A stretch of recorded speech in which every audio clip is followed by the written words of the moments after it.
warriors chasing gold. This game's ours, it's ours to hold. One shot left, one play to run. Make it count under the setting sun. It's game time grind. All or nothing on the line. Push through the pain. Leave it all in the rain. It's game time grind. Victory's ours to find.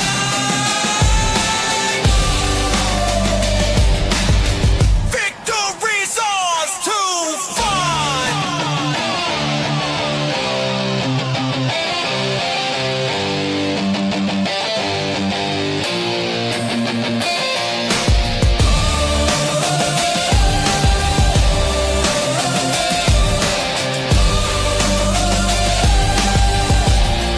It's game time grind.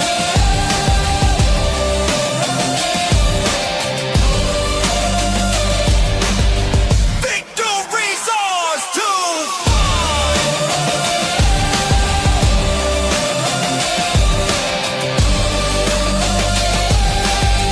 Victory's ours to find.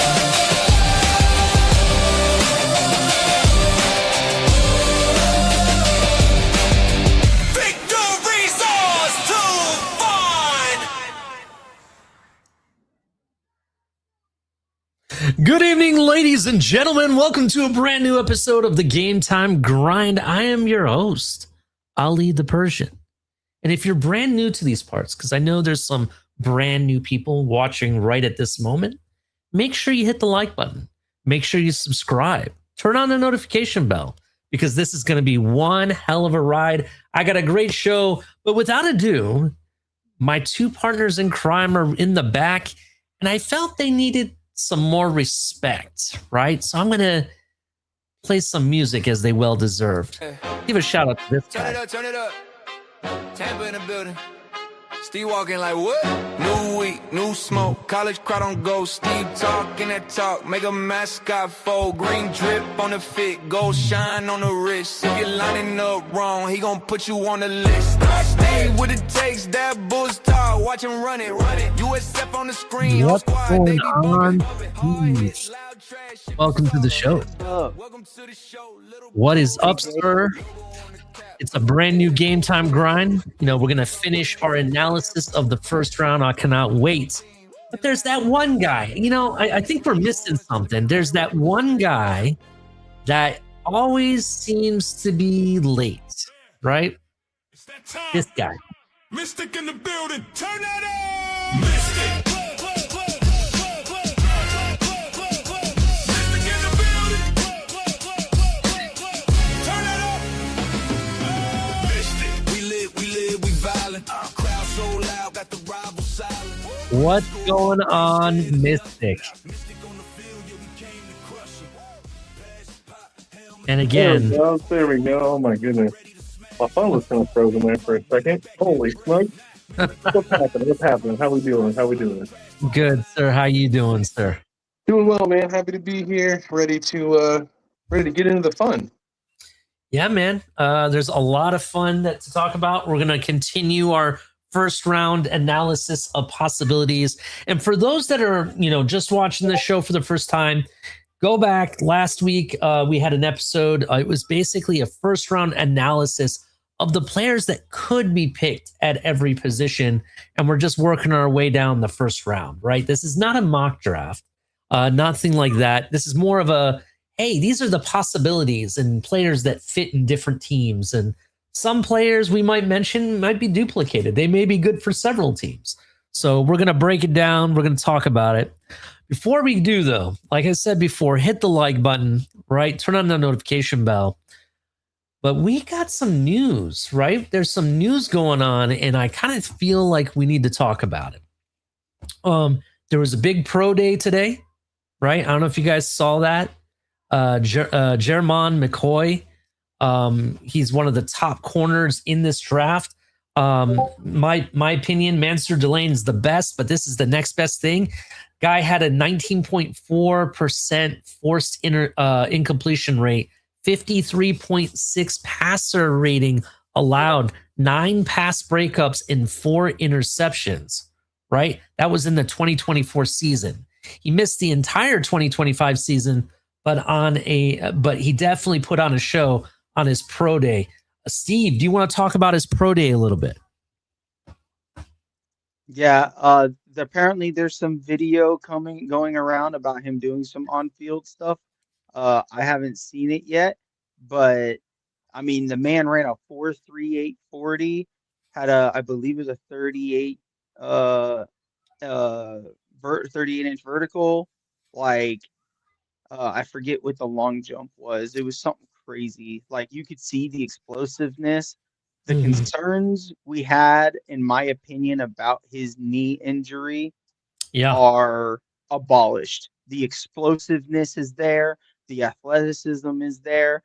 The only person who ran a faster 40 than him, I believe, was Keontae Scott from the U, who ran a 4.36, I believe. I'd Yeah, have to double Keontae check Scott. that. Mm-hmm. So he was on par with what Mansour Delane ran. This guy might mess up some boards. Yeah, he might actually. He had a 10-foot 7-inch broad jump, by the way. Just to put that out there. My issue with him was more of the injury. I don't. That's my concern. But the fact that he came out from an ACL injury and definitely ran a 4.38 is very, very impressive. And I don't know if you've seen this guy, but this guy is tall and lengthy too, right? That's something about McCoy that I really like, and it's going to be very interesting. What teams do now. Now it puts in the question marks. We kind of figured what the top 10 was, but now I'm not so sure. Could Jermon McCoy end up within the top 10? That's a question. So we'll definitely get into that. Also, there's some whispers of certain teams speaking about a safety that we have brought up here on the Game Time Grind. Toledo safety Emmanuel McNeil Warren recently had Zoom meetings with several teams. One of those teams just so happens to be a team we're very familiar with, the Miami Dolphins. That's kind of interesting, right? He's a player that it's kind of odd. He's one of the most physical safeties, I think, in this draft. I think he's definitely is a day one starter, in my opinion. And his tackling ability and how he attacks players, especially when he goes after running backs. It's very few people can get past him. Probably one of the best open field tacklers, in my opinion, in this draft. And it's very interesting what teams I'm hearing that has talked to him. Chicago is a team that I'm hearing a lot about to watch out for this player. But Miami, that at pick 30, I think that would be awesome. I think it would be a steal. What do you think, Steve? Well, you know how I feel about McNeil Warren. I mean, he's from my hometown. The True. dude's a stud, lengthy, tall, fast, enough for safety. Hard hitting safety. That's key point. And I didn't mean to kind of give our hand away when it comes to this analysis, which we'll talk more about it. But I just thought it was interesting about some of the teams I've talked to him, Chicago being one of them. I've heard, a lot of the bottom half teams have reached out to him. So it'll be very interesting where he falls. What else? Only because you know me, you guys know me.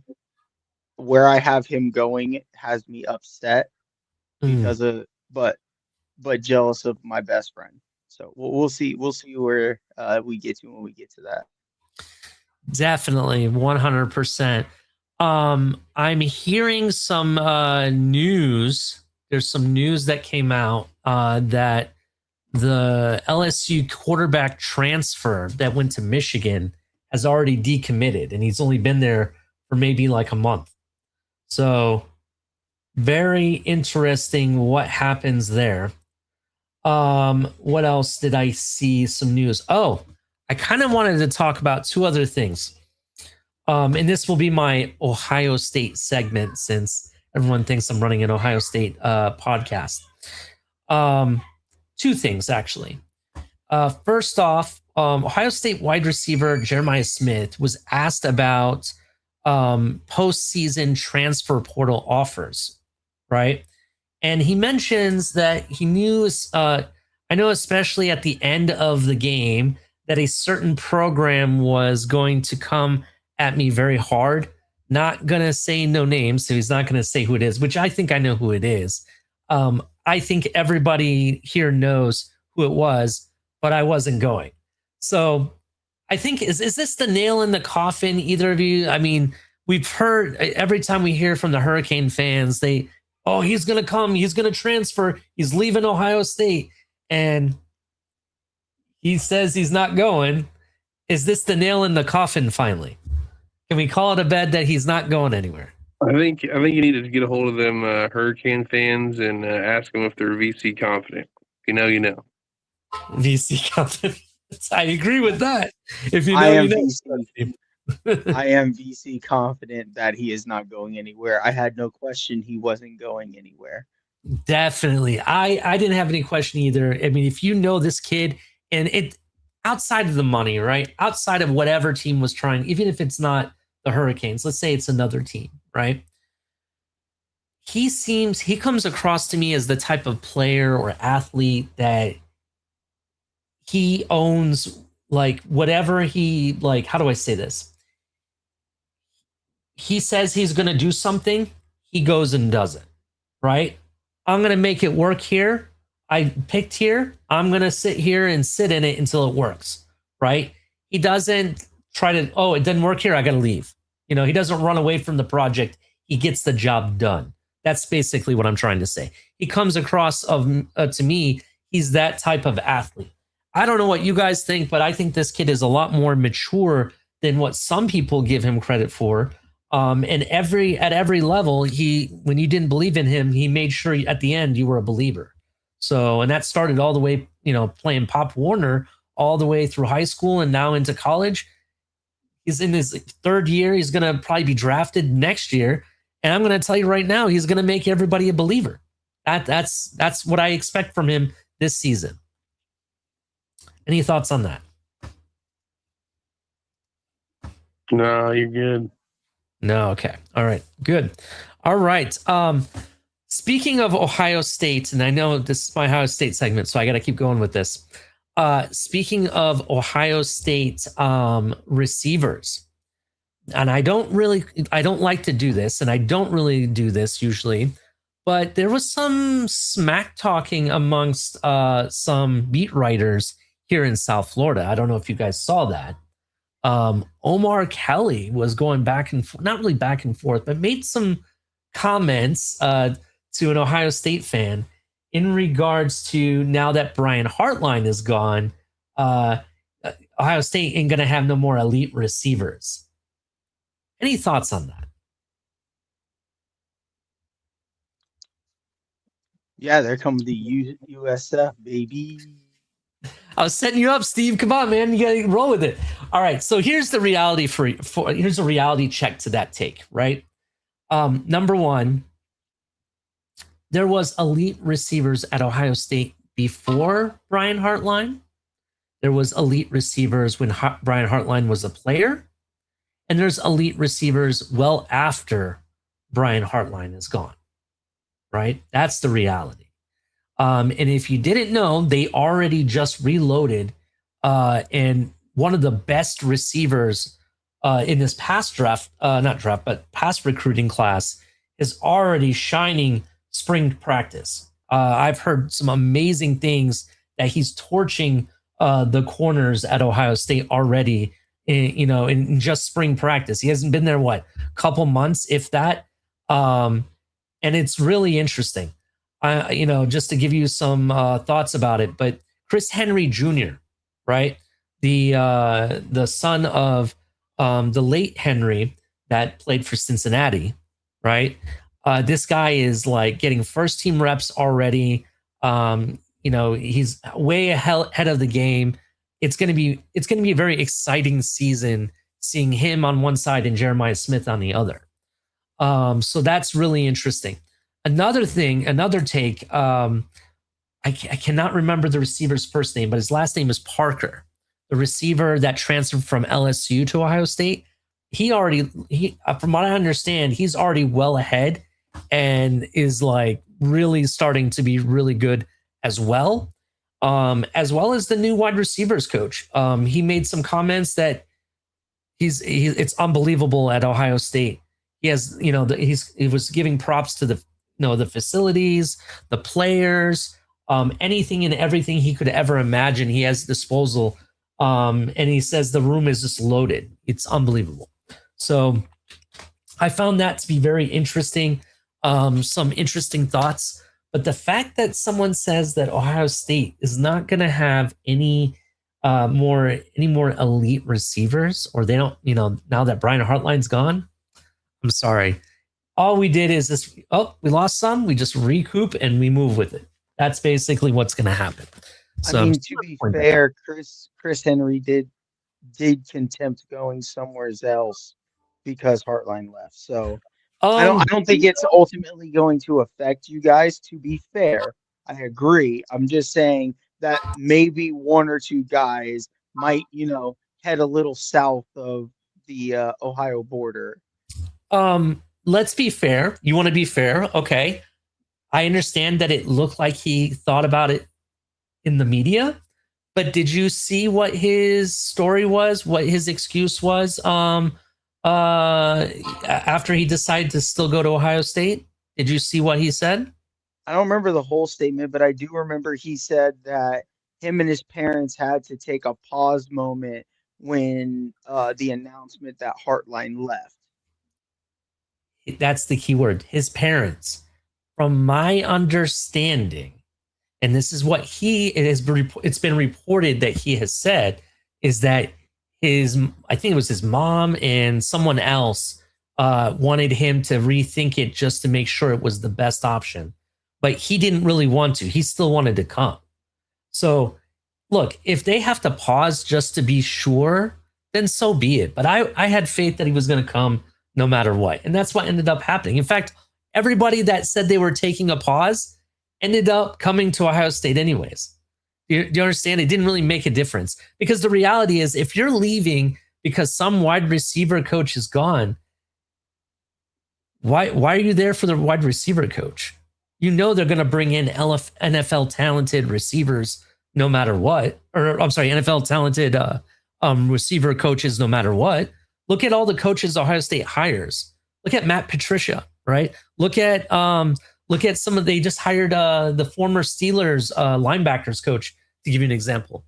They're bringing in NFL talented coaches at a very high level, right? Whoever they bring in is going to be at a very high level and make sure that you're in the best option to be able to perform. And that's what they've done year in and year out. So if you're going to tell me you're going to leave because of a wide receivers coach or co-coordinator, because that's really what he was, then fine, you left because of that, right? But the reality for me, is okay, he's gone, but are you really there for that coach?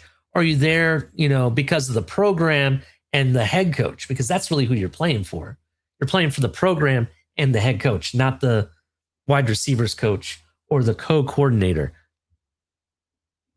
Just going to point that out. Hey, what's up, dog? Those are my thoughts. I'll tell you what, man. Oh, I'm just kidding. So I just wanted to bring those points, but I see what Steve is saying. He's right, but it can go both ways as well.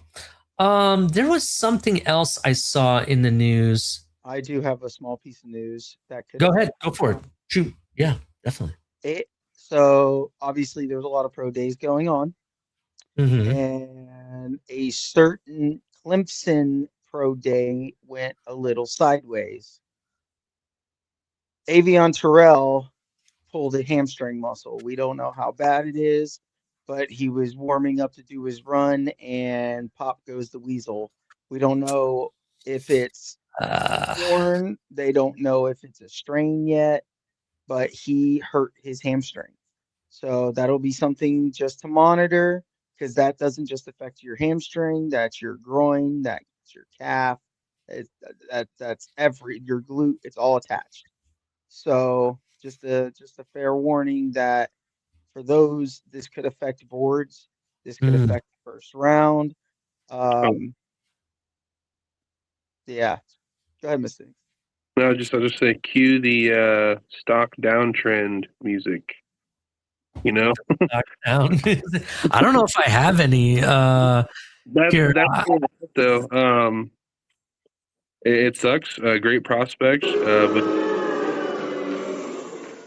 hey, we'll take it. See, there you go. my stock down music. Oh man, yeah, that's really interesting. I feel for the kid. I hope he ends up getting drafted where he was expected to. Still, I hope it doesn't affect him too much.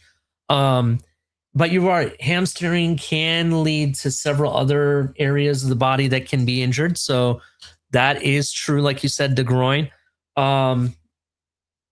It's just sad, man. You're at a point where you're gonna finally get to that level and show everybody what you got to get to, the NFL and be drafted, and something like this happens, right? Well, especially after you sat out of the combine too. Yeah, you don't have a way to unless he had some private workouts or something. But even then, after something like this, you probably don't want to work out at all.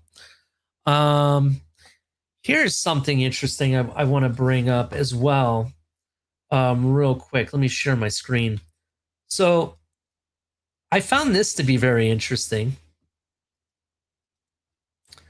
I don't know if you guys saw this, but most wins in the BCS CFP era, Ohio State, number one, Alabama, and then Georgia, right? We've seen Ohio State, Alabama, and Georgia at almost every other college football, playoffs, and in addition to the BCS era. Then you have teams like Boise State, Oklahoma, Oregon, Clemson, LSU, Texas, and then USC. I want to say for me, the surprising one is number 4. Boise State really has more wins than Oklahoma or even USC. That's kind of strange to me. I don't know. It just looks strange. But go ahead. What do you think? I remember. I think if we look up the history, obviously recent, they had an insanely long stretch of home dominance in Boise, where they had won so many home games straight or something, if I remember right. Because, yeah, it was, you didn't really want to play at the blue field. I remember that. I do remember that. I wouldn't have expected them at number 4. No, sir. But I do know there were some stretches where, yeah, you didn't want to go play at Boise, that's for sure. I mean, how long? I don't know. I didn't look this up in advance, but how long has Boise even been playing in the college football era at all? I mean, how long they've been around? I don't know. Maybe that's a dumb question. I don't know. Just for me, I've seen USC and Oklahoma, and obviously the top 3 been there forever. And then it seems like more recently Clemson was there for several years as well. LSU and Texas more recently, but LSU, I don't know, but they want to get with Joe Burrow. Okay, I give them that 1 year. See, right here. Boise State from 2001 to 2011 had a 65-game regular season win streak at home. Wow, that's crazy. All right. I guess when you're playing all those teams like that, I guess it doesn't. It's not very hard to do. I guess. What are you guys thinking about this top 10 most wins in BCS college football playoff era? What do you guys think? Was there any other surprises? Honestly, I'd say for the most part, it all kind of makes sense to me. I mean, you see, Alabama with, Nick Saban, no surprise they're up there in the top 3, Georgia, things like that. Oklahoma did have their runs. I remember that. I mean, I guess USC and Texas, maybe not being higher on the list, considering it goes all the way back to 98, but maybe I'm just not thinking about it right. But I mean, for the most part, yeah, the big surprise to me was Boise State. Go ahead, Steve. So does the 2018 national championship game be the game that's overtaken Georgia right now? Say that again. What game? I was being funny. Does the 2018 national championship game where a certain Samoan walked into the game halfway through count towards this number for their one game over Georgia? Yeah, You dirty dog. that probably is the game. I'm not gonna lie. That probably is the game because we saw the Alabama Georgia SEC championship game this year. Dude, Georgia spanked them, dude, so badly too. It was bad. So that is very interesting. Um,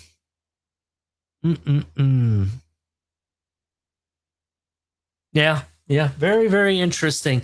I'm just kind of surprised. USC's here at number 10, and I just thought they had more wins than even Texas did. Because I want to say it was like when they had Reggie Bush, I want to say they won it like 2 years in a row, didn't they?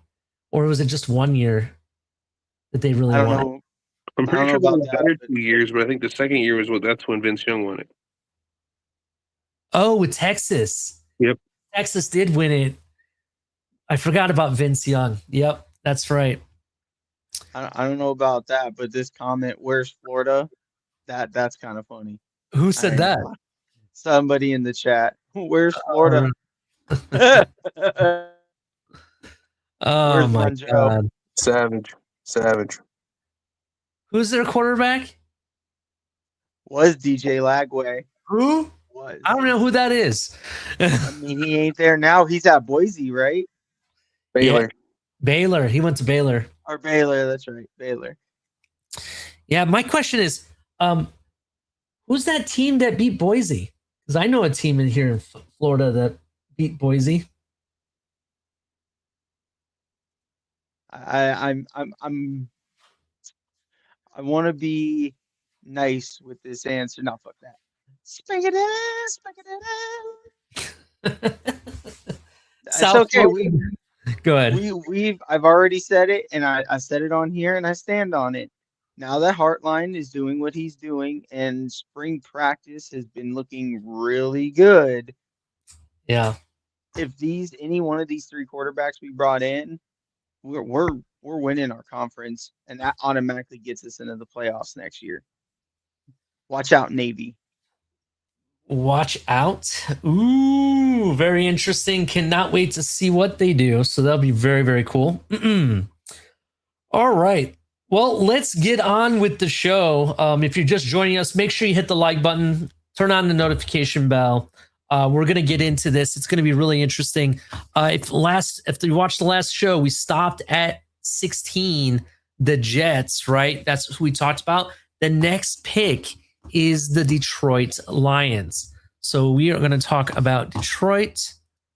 And let's talk about Detroit real quick. So Detroit added Isaiah Pacheco, Cade Mays, and Teddy Bridgewater this offseason, while losing David Montgomery, Alex Anzalone, and Khalif Raymond. They really like Anzalone, or however you say his name. They let him go. I didn't know that. Yeah, he went to Tampa. Damn, I actually liked him too. He was a very interesting player. Their draft needs are offensive tackle, edge, linebacker depth, defensive back depth, and running back support. Their projected first round for me, who I think fits this perfectly with what they want to do, especially with what they announced with Sewell. They're going to finally move him to left tackle. It has to be an offensive tackle. They need a right tackle bad. I'm going to go ahead and say it's going to be, for me, Monroe Freeling. That's who I think is going to be the guy. There's some other maybes possibilities, but I don't want to take anybody's thunder. So who wants to go? Who wants to go next? I'm totally going to jump out. Go ahead. I'm gonna jump out here, and I'm not really fond of the guy. But I would totally agree with your take. It makes sense. That's also a Dan Campbell thing. I mean, we got to remember when Dan Campbell and them first got there, he went heavy, rebuilt that line. He made sure things were ready to go. He wholeheartedly believes in them trenches. The guy that I think, because I think Freeland might be gone before here. I I got Caden Proctor going to Detroit. Caden Proctor, very interesting. What about you, Steve? So I don't think I heard you mention it. Part of the reason that they're up and needing a tackle is the leaving of Taylor Decker. They had released him. I don't remember if it was the end of his contract or if they straight up released him. I think it was the end of his contract. So I agree with you. I think Monroe Freeling makes a lot of sense here. He's a guy I actually contempted for the Dolphins at 11. So him going down this far on the list, I think is a great spot for him. Caden Proctor was also one of the guys that I like here. But I also think, just because I'm the last to go here, I wouldn't be surprised if they try to find a partner for their edge rusher. He's been dealing with some injuries this year, the last couple years, even though he's still dominant, Hutchinson, when he's on the field. But the injuries, I think, are starting to creep up. I would not be surprised if they take a stab at a defensive end like Akeem Mesidor or TJ Parker. Yeah, I really like Zion Young for Detroit too. That's a guy I'm keeping an eye on. Overall, I think I do expect them to draft someone in the trenches. Let it be offense or defense. I think that's really where they're going to end up biting here. But I do think a tackle definitely is the route that I think they should go. That being said, the next team is Minnesota. In Minnesota added Kyle Murray at quarterback, James Pierre, while losing Jonathan Allen and Javon Hargrave and Jalen Naylor. Their draft needs are defensive tackle, safety, wide receiver, center, and quarterback room clarity, basically for long term. Because I don't think Kyle Murray is really their long term solution. Do you want me to go first on who I think they're taking, or do you guys want to take a stab at it first? Go ahead. I'm cool with it. You just keep the rotation going.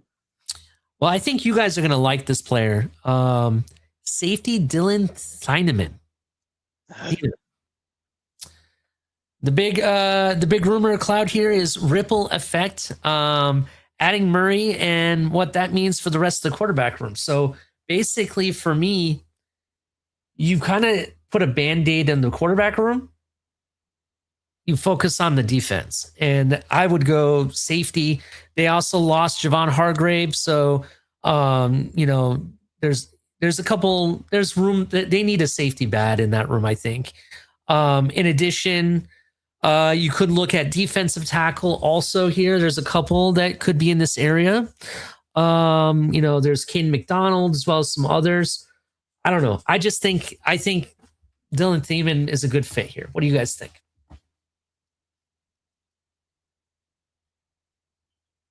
Go ahead, Mr.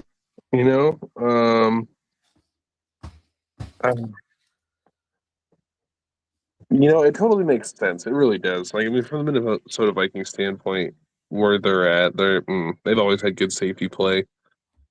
We talked behind the scenes about an individual who's a hard-hitting individual and very physical, and they've also always been known to kind of have a very physical safety as well.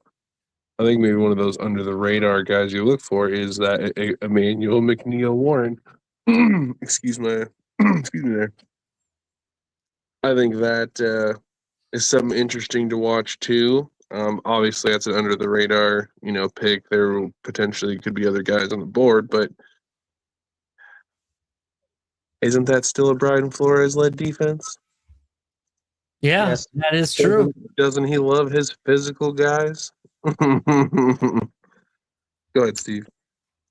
So I'm gonna resign from the show because Ollie and I apparently have one brain. This screams Dylan Thieneman. You brought up Brian Flores, and this is the exact reason why I chose who I chose. What did Brian Flores love to do in Miami? Blitz Javon Holland. Blitz God, what's his name? Jones? I'm sorry. Was it Brandon Jones? Yeah, Brandon Jones. He loves blitzing safeties. Dylan Thieneman at 4.3 speed, blitzing from the secondary. Also, the ability to cover as a switch corner. He fits what they do. But because Ollie did choose him, I'm going to go to my backup, who, even though I do think Thieneman is their best choice, I think Keontae Scott playing slot for them, like we had with um, uh, uh, Nick and Cater, I think fits that style defense too, and is something they could blitz with as well with his speed. Like the a speed safety just fits so well in that defense. It just screams a need for them. Yeah, definitely. Can I play devil's advocate real quick? If they don't go safety, I have a. It's not necessarily it's one of their needs, but I in a way that you could say, well, don't they have enough of those over there? If they go receiver, what do you think about Denzel Boston here?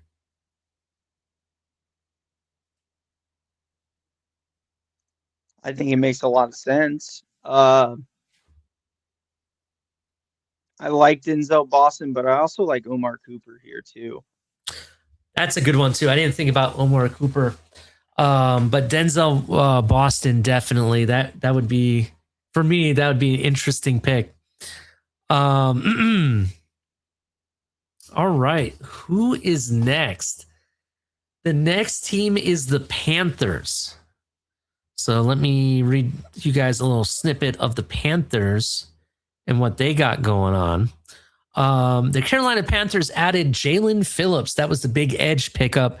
Devin Lloyd and Rasheed Walker, while losing Cade Mays and Yosh Nijman. Is that how you say his last name? Nijman. Their draft needs are center, offensive line depth, tight end, corner depth, and more support around Bryce Young. Now, supported around Bryce Young, there's a couple different players that come to mind here. You could go tight end. You could go offensive lineman. For me, I'm looking at two different picks for the Panthers. I'm going to go ahead and say it. Kenyon Sadiq makes a lot of sense here. It just does. I think Kenyon Sadiq is a type of tight end that they're looking for. That dynamic player to have next to Bryce Young with extreme athletic ability. But if you want to address the offensive linemen, you got a couple of those Iowa boys. In fact, that Iowa center rings a bell. I don't know if he's first round talent though. So, I mean, there's a couple different options you have here.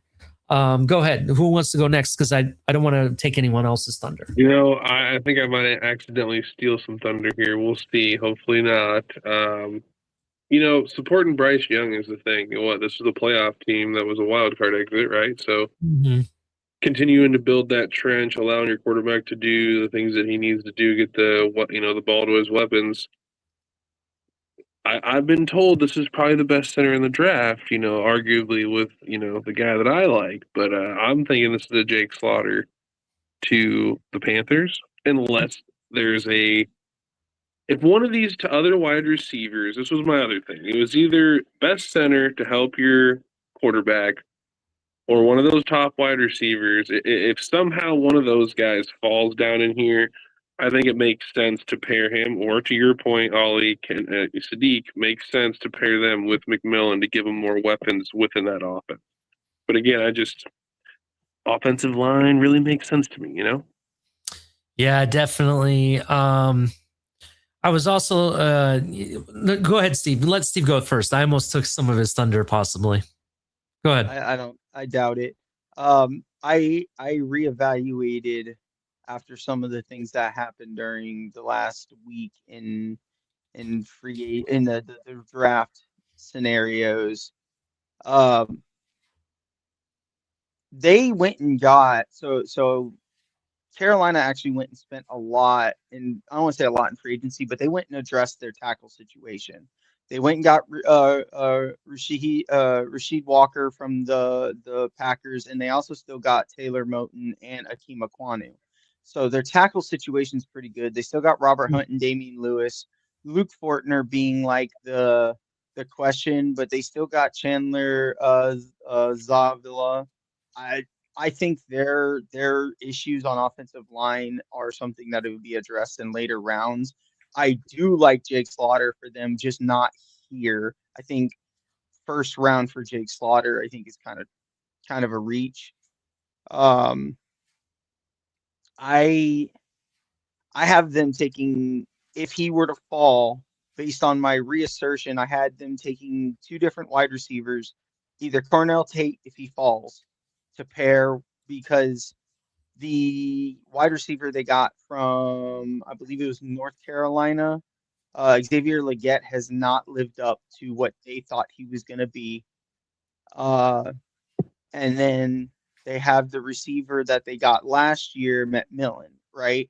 So he's lived up to what they think they were looking for, but I still think they're looking for another weapon. I like the tight end idea, but they also still have Tommy Trimble and Jatavian Sanders that they took 2 years ago. So I like Cornell Tate, or I like where'd it go?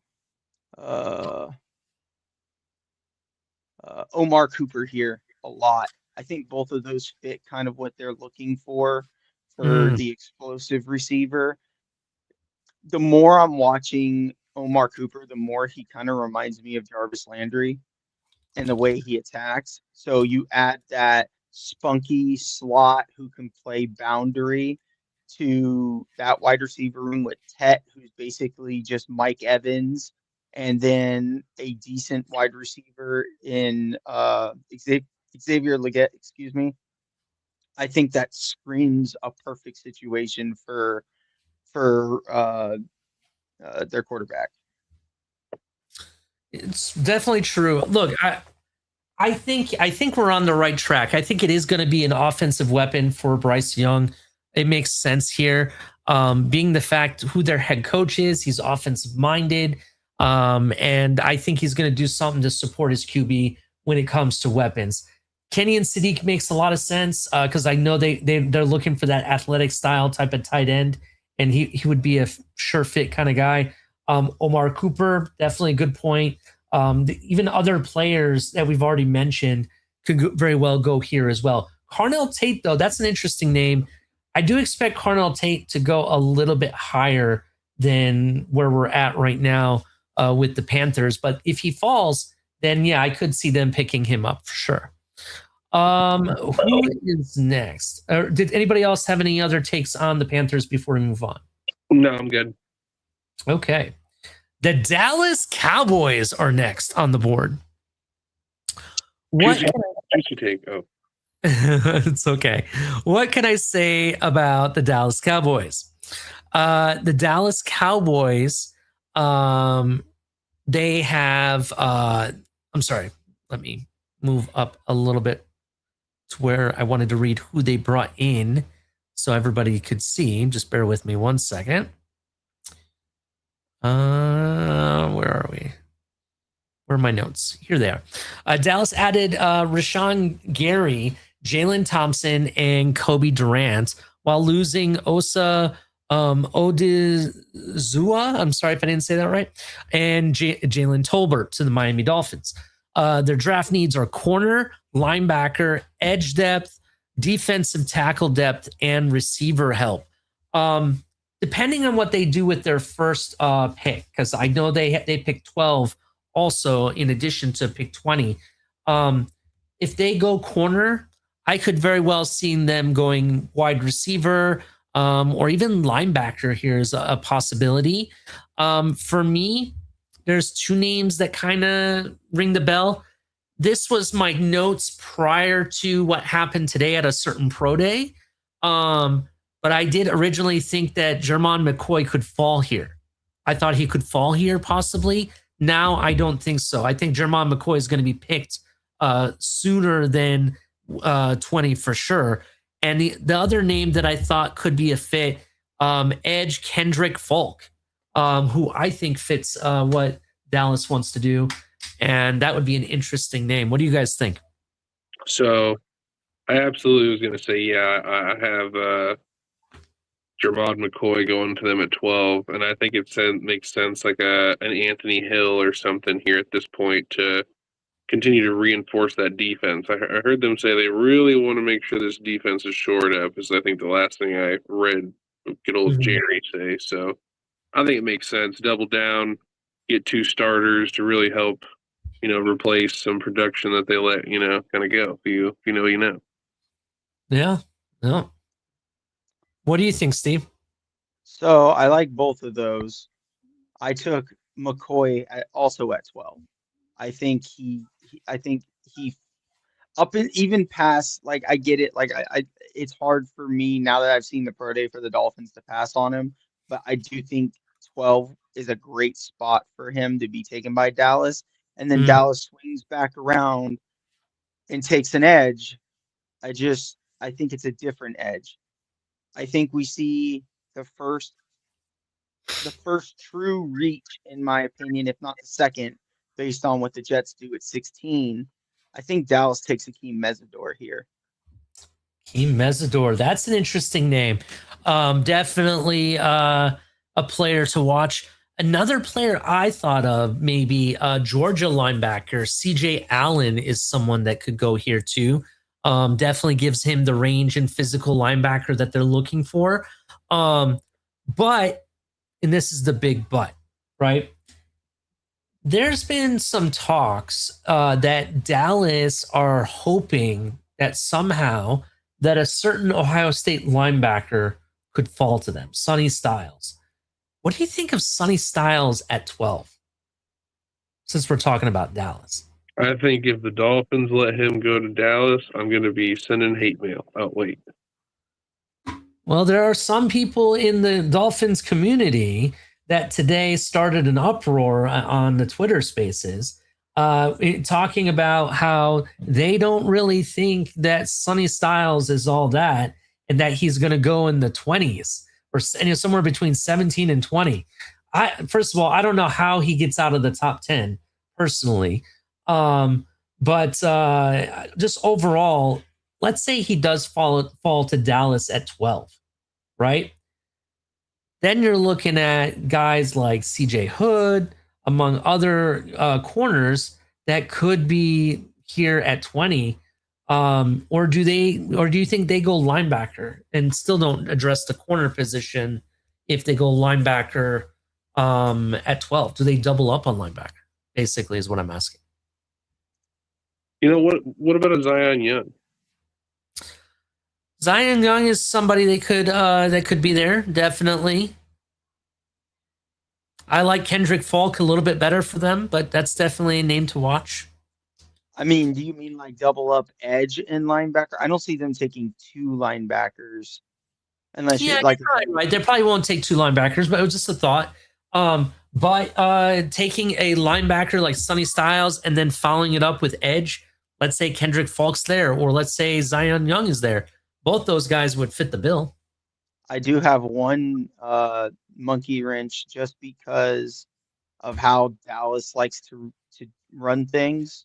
And, Okay. and this will probably swing back around once we get to a certain division rival of the Dolphins later. Dallas loves their tight ends.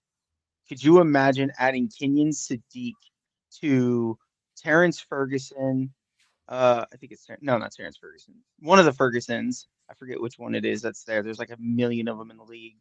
And those 2 wide receivers. Is it like Jake Ferguson or something? Yeah, Jake Ferguson. Thank you. Jake Ferguson, Kenyon Sadiq, and those 2 wide receivers.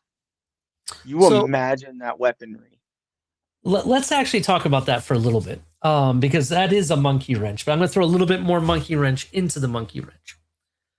So you're right. Having a Kenyon Sadiq there, that would be amazing. That would be unlike any other tight end, I would argue, that Dallas normally has. If you look at their historically, what they've had Jake Ferguson's, they've had the tight end, the one that plays for the Texans now. I can't think of his name, but they're usually like great blocking, good catching white boys that they have. That's the type of tight end. I hate to say that, but that's the type of tight end that they generally run with. Kendron Sadiq would be an athletic freak, if you want to call it that, in comparison, right? So you're looking at the different possibilities, having him on the outside playing wide receiver. You could throw him in the slot. You could put him at the line. There's so many different things. It would be a juggernaut. My question is, looking at historically what Dallas drafts and the type, the mold that they draft at, they draft more guys that look like Sam Roush, to give you an example. Does that make sense? Like that style of a tight end. Absolutely. Oh yeah, absolutely. That's kind of what I think. That's why I can't trust them to take a Sadiq. But if they falls and they do rock and roll, Dallas will be something else. It'll be different. It'll be very refreshing to see. But I don't think Sadiq gets past the Panthers though. I think if he's there at Panthers, they take him. That's what I think. Based on your comment, I do think if we're going based on that comment, Jake Gallday, the linebacker, makes a lot of sense here too. Oh, okay. All right. And I just to clarify, because I may have said that in a way that people might take that wrong. I wasn't trying to make it anything about, being. No, it's the style of tight end. Yes, they like these tall, bulky kind of guys that look like they should be offensive tackles, but they're more of a tight end. They're athletic enough to be a tight end. That's what they like. Dalton Schultz is not that big. He was more of a. That's what I was thinking of. Dalton Schultz. He was more of a pass catching tight end. I think he's 6'3", like 250, 240. If I remember correctly, that might be wrong, but I don't remember him being that big. Let me check. The other name I was thinking of was Jason Witten. Let me. Yeah, okay, so he's 6'5", 242. So he's on the taller end. I thought he was. Yeah, Jason Witten was 6'6", to give you an example. Yes. Who was their tight end before Jason Witten? Because they had Dalton Schultz, they had Jake Ferguson roughly around the same time, and then prior to that they had Jason Witten. It was a guy they had before Jason Witten, though, I thought. Well, I mean, they had plenty of tight ends before him, but off the top of my head, I couldn't remember. Let's see. And for Cowboys. Damn, he was with Dallas. Jeez, I forgot how long he was with Dallas. 14 years as a tight end with Dallas. And the person I was thinking of was Jay Novacek. Jay Novacek was the primary Dallas Cowboys starting tight end before Jason Witten during the entire 90s, the 99 to 95. Wow. Mm-hmm. That's crazy. 5 Pro Bowls and 3 Super Bowls. Interesting. All right. Who is next? Anybody else for Dallas before we move on? I'm good. All right. So the next team we're going to is going to be the Steelers. I have a hot take here. But before I talk about this hot take, I might have one too. Let's actually talk about what the Steelers have done recently. The Pittsburgh Steelers, let's take a look here. Pittsburgh Steelers added Michael Pittman Jr., Jamal Dean, and Rico Dowdle, while losing Kenneth Gainwell, Calvin Austin III, and Isaac Samalo. Their draft needs are quarterback, tackle, interior line depth, and defensive line help, as well as corner depth. Is this where we finally see Taylen Green go? Taylen Green is a name to watch. Another name to watch could be if for whatever reason, not saying it's going to happen, because I think some team is going to go up and get this guy in the top 15. But let's say a Ty Simpson falls here. They could go after him for all we know. Or are they really going to overdraft their, the Pennsylvania boy, Drew Aller? Does Drew Aller get drafted here? These are questions I have. I think it could be a Taylor Green. He's athletic enough to be a first rounder, but is still a project. That could possibly happen. If they don't go quarterback, ultimately, I think they go offensive lineman, though. And I like Caden Proctor here, Mystic. That's what I think is going to happen. What do you guys think? Juicy. I was actually just thinking about it, and yeah, Caden, that's a good one. I think the hot take is I think Ty Simpson to the Steelers here. But I think if say he's not there and they're waiting until second, third round to get their guy. You guys had him. I think a couple teams prior to, but I think the Dylan Thieneman I think makes sense for Pittsburgh here. Yeah, definitely. What do you think, Steve? So I made a hot take at the end of the last show, and I said it because I do believe, and the Jets went in immediately. I don't know if anybody saw that. They immediately had a long conversation, reportedly, with Ty Simpson. I know we haven't done one yet, but if there's one that I think could happen, I think the Pittsburgh Steelers move from this spot up to 16 from the Jets to take Ty Simpson. Hot take. I could see that happening. I look, the reason I think quarterback is going to be taken ultimately is because you look at it. Who's their quarterback now? Right? Is Aaron Rodgers there? Is he not? Is he staying one more year? Is he not? They have Will Howard, right? The unproven guy that they drafted last season. They don't know what they have in him because he had to have like some type of hand surgery or some kind. Supposedly he's okay. It was just something they had to clean up. And they also have Mason, what's his name? Mason Murphy or whatever his name is. Mason Rudolph is who they have, right? So you look at that. They don't really have a guy for the future yet figured out. Let's say Aaron Rodgers plays this season and they don't really get anywhere, right? Or they get just further enough just to be outside of bidding for one of these top guys, right? And they don't believe in Mason Rudolph, and they don't believe in Will Howard, then you're out of the running, right? You can't afford that. But if you draft a guy that could possibly be the guy now, let's say he's arguably the second best quarterback in this draft. If you draft him now, then you don't have to worry and rely on the quarterbacks that could be for next season. You can roll with what you got and then draft a different, be more worried about drafting in a different position next season. So there's some different thoughts to think of what they could do here. But I do think they get a quarterback. Could be Ty Simpson. It could be Taylor Green.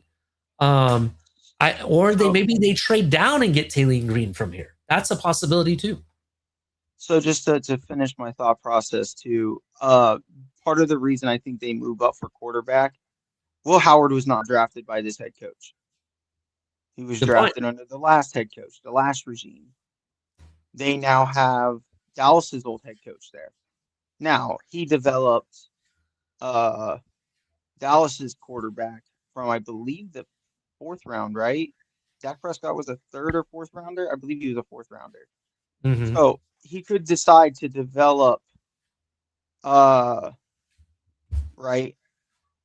However, I think part of why, just to, if anything else, to finally appease the Steelers fan base, they have been begging for a quarterback. They have been, like, anytime you hear them talk, they are begging for a quarterback. I think the Jets are still looking to 2027. I think they could get a decent package for this deal. They move back, and here I have the Jets taking linebacker Jake Galladay, and then I have, like I said, the the transverse of Dallas going forward to 16, taking Ty Simpson there. So the Jets continue to bolster because they also lost a linebacker. Even though they brought in a veteran, I do think that is still something they need to address. With a young player to develop under Demario Davis and replace. I always get, is it Quincy Williams or Quinnen Williams? It's one of the two. One of the two brothers was their linebacker, and they lost him. So um, I think it fits both Quincy's the linebacker. in their needs. What was that mistake you cut out? Sorry, I'm just saying Quincy's the linebacker. Quinnen is DT. Thank you. So Quincy. All right. Very interesting. The next team, the Chargers. The Chargers added Keenan Mitchell and Tyler Biadasz while losing Odafe Owe and Zion Johnson. Their draft needs are edge, defensive line depth, running back rotation, and secondary help.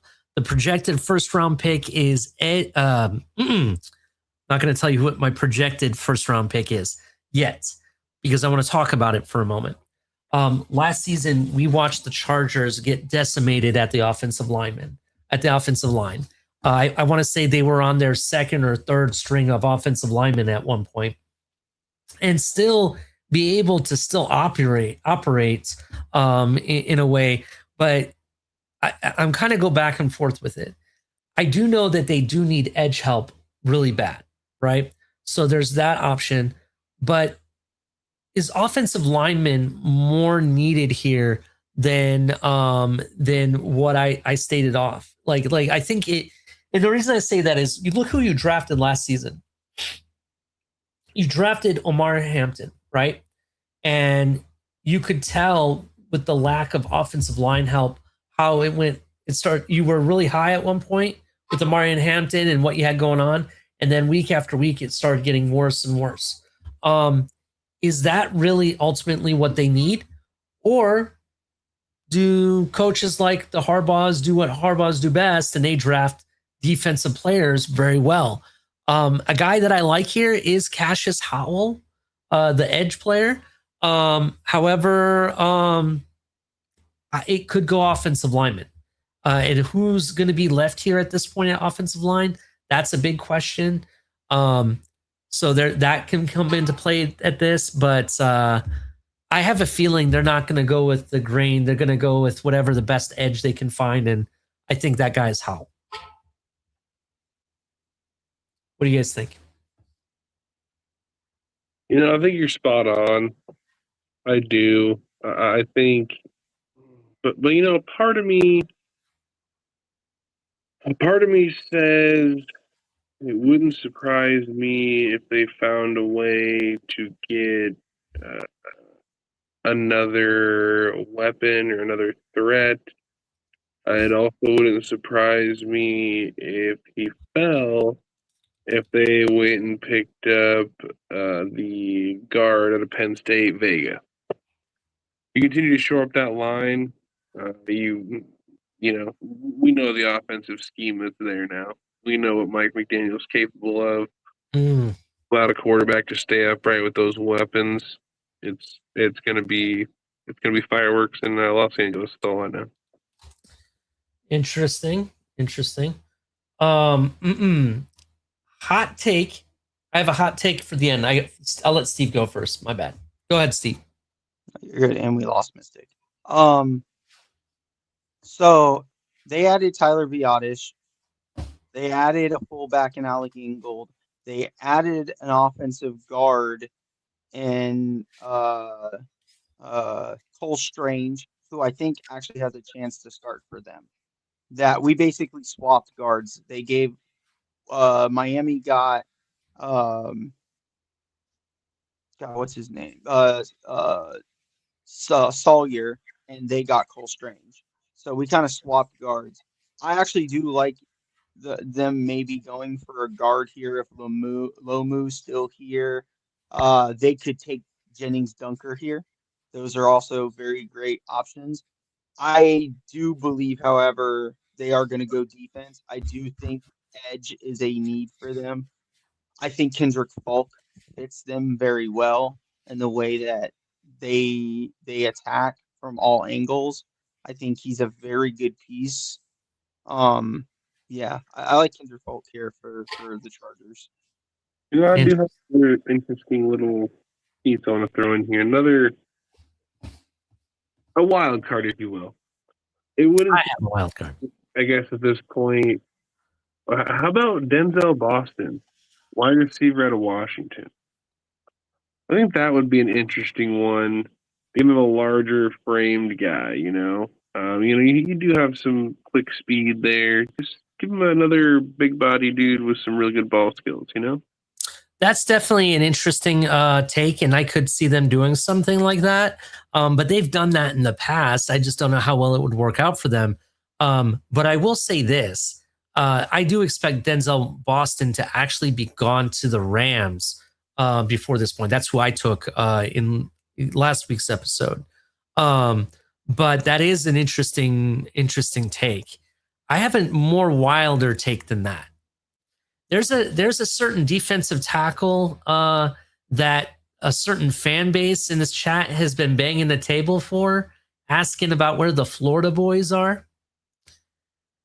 What if they took a wild card overreach players such as Caleb Banks out of Florida? That'd be crazy. That would be crazy, but it is something that they do need. They do need trench help on the defensive side and the offensive side, in my opinion. But I think it's going to come on the defensive side. And I do like who I suggested, but there's some other options there, and he's one of them. Any other final thoughts on the Chargers?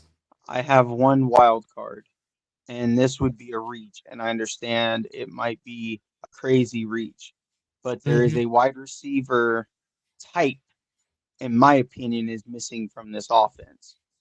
What is something that Mike McDaniel has preached since the day we met him? Yak kills. Speed kills. Could you imagine if they draft Zachariah Branch, 4.3 speed out of Georgia, pairing him across the field from Quentin Johnston and Lad McConkey? That's true. But Conception also makes sense here too, because he's that type of player that you could put him as a rusher, as a receiver in the slot, all over the place. And you know Mike McDaniel loves those types of guys. I actually forgot Mike McDaniel was there for a hot minute. Thank you for reminding me. That makes complete sense. I don't want to say that's even wild take. That's a possibility. That's definitely a possibility. The other possibility is, and only because I think his skill set fits, I think this is also a Kenyon Sadiq, but I didn't want to keep banging that table because they have so many tight ends.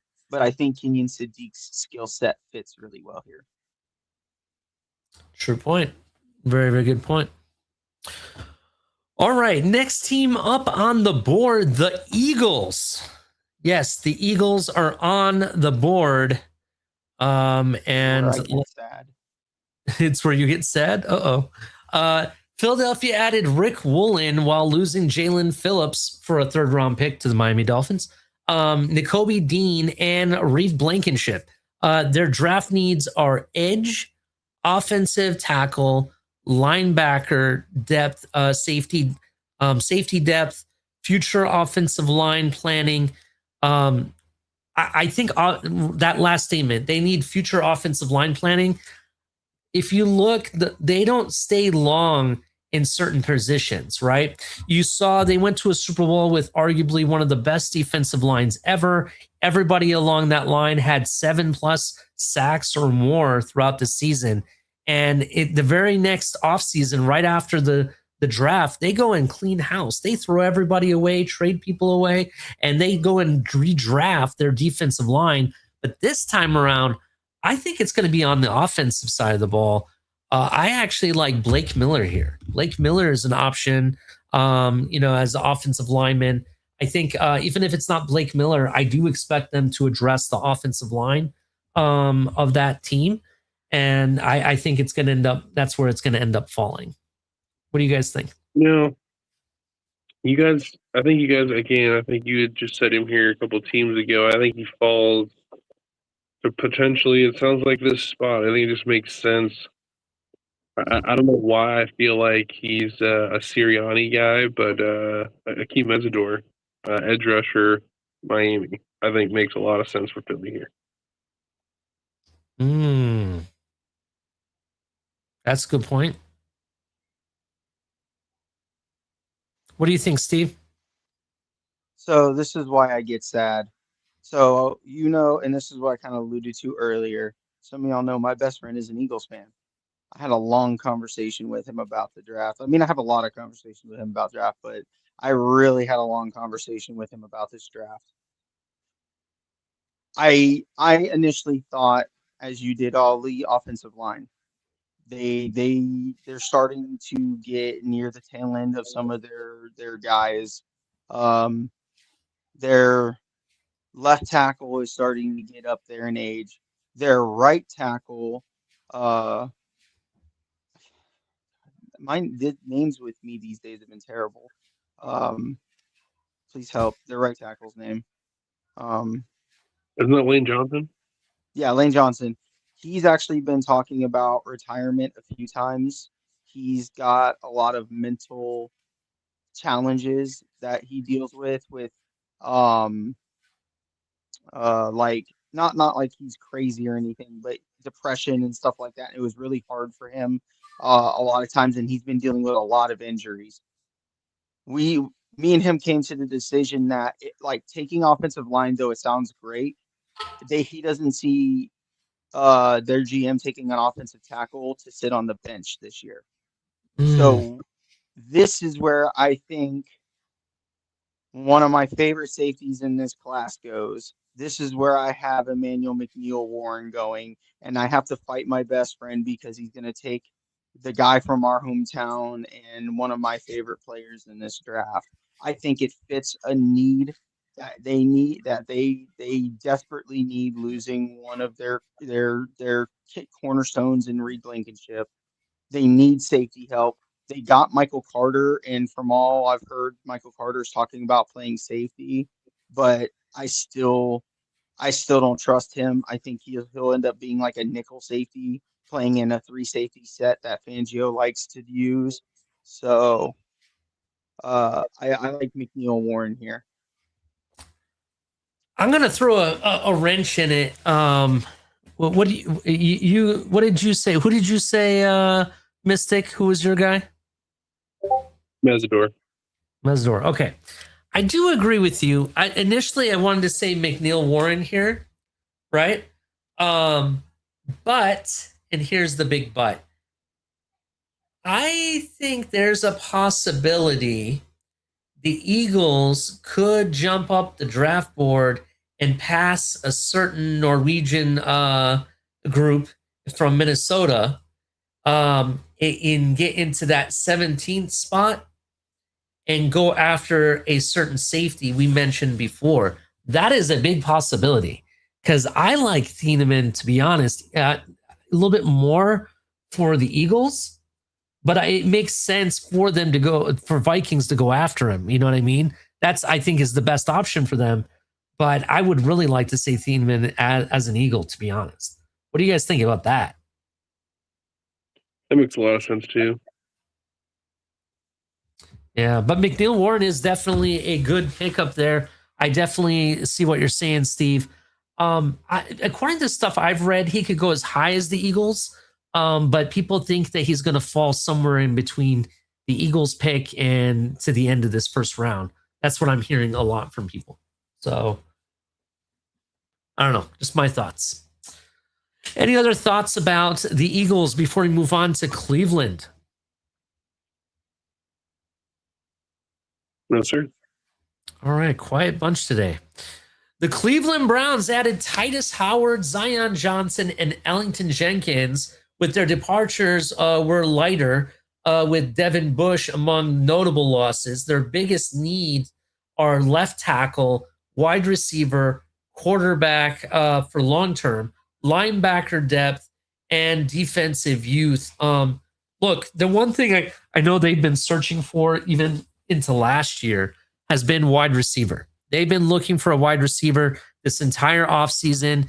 There was talks about them trading for like Marvin Harrison and among other receivers that could possibly be there. Carnell Tate is possibly projected to go to Cleveland in the first round with their first pick. But let's say they go offensive tackle instead in Cleveland, right? I could see them taking whatever the best receiver they can get their hands on. Omar Cooper. It could even be a guy named Denzel Boston if he's here. It could be several other receivers that could be here. I like any of them, to be honest. But, I really, Cleveland was kind of hard for me to kind of find someone that I thought at this point. So I'm just gonna go with a blanket, whoever the top receiver remaining is at this point. Omar Cooper could definitely be that guy. Or they could go offensive lineman here as well, which I'm not really sure what offensive lineman would be left at this point that's still first round worthy. Maybe one of those Iowa boys finally come off the board. That's definitely an option as well. What do you guys think? I think that you're stealing all the fun. No, I think you're kind of spot on with exactly the approach to the Cleveland situation here. My thing is like, do we see, based on what we're talking about, say they take that wide receiver, their first pick, right? Mm-hmm. We see all the offensive linemen come off the board that we believe to be the first round talent. Is this when we talked about maybe some potential reaches? Is this when you see maybe they try to get Caleb Lemieux, the other Utah guy? Yeah, but I still kind of think that he's going to be gone prior to this pick, but it's very possible. That's definitely a possible pick for sure. But Dunker makes sense. You're right. Dunker makes sense here. It's towards the end of the first, but again, okay, I got to remember this. And I'm not trying to add too many things to our thoughts, right? They pick in at 39 after this. So they have quite a few picks here in that top end where, we talk about Dunker, Logan Jones. I think you still might be able to get them at 39. I don't know if Steve thinks something different, but yeah, I think they have a lot of flexibility here, and I do like some of those guys for sure. Wide receiver again makes sense. I think a lot of those top end wide receivers are gone, but who knows? What if a Mekhi Lemon falls? I think that'd be really good for him. Yeah. What do you got, Steve? So I was on the same wavelength. I think this is where Denzel Boston comes off. That being said, you asked, so there are a couple guys, Blake Miller and Max Ionacre are two, I think, tackles that could jump up to the first round. There's been a lot of talk about them. Maybe even the Patriots taking one of them. The Ionacre, that guy, is that the guy from Arizona State? I believe so. He's the one who had the video of him and the Patriots head coach doing drills. Yeah, he's from Arizona. Blake Miller from Clemson. Lomu makes a lot of sense here, though. I do think he falls far enough that this could be a pick for him. I like all of those options, but I do. And speaking again with somebody who lives in Ohio, who's around enough radio for Cleveland, a friend of ours who comes in Mystic Space all the time, Coach Mo was talking about, and he made a good point that Ohio doesn't draft a whole lot of receivers early. They draft them kind of like Green Bay does in the middle rounds. So maybe they wait to take a offensive lineman or wait to take a wide receiver and they don't take one here and they do. I had them taking a defensive tackle early. that could be flipped. They could take an offensive lineman early and maybe take Mhm. a defensive lineman now, like the Caleb Banks or the Lee Hunters. Um, I think ultimately, kind of what you guys said, the Browns with this pick have a lot of variety, but also value. They can go in so many directions and fill a spot. Very interesting. Yeah, they definitely, this is one of those picks that they could go in a lot of different ways. They could go receiver, they could go offensive line. There's, they can go different ways. They could trade down more and get more picks. To be honest, and one position we didn't really talk about, but people are thinking it. Quarterback could be picked here too. Um, there's a guy I know that they may have their eyes on, and I know people are saying, "Oh, but they got Shador. Don't they have this figured out?" It's Cleveland. They don't have it figured out. That's the problem.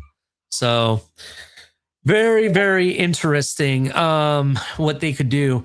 Then next team, Chicago Bears. Chicago Bears added Kobe Bryant, Devin Bush, Garrett Bradbury, while losing DJ Moore, Drew Dalman, and Kevin Beard, I guess is how you say it.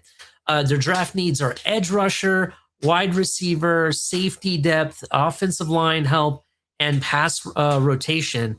Obviously, guys like Zion Young could fall here. If let's say he falls, he might be a guy that you could fill in here.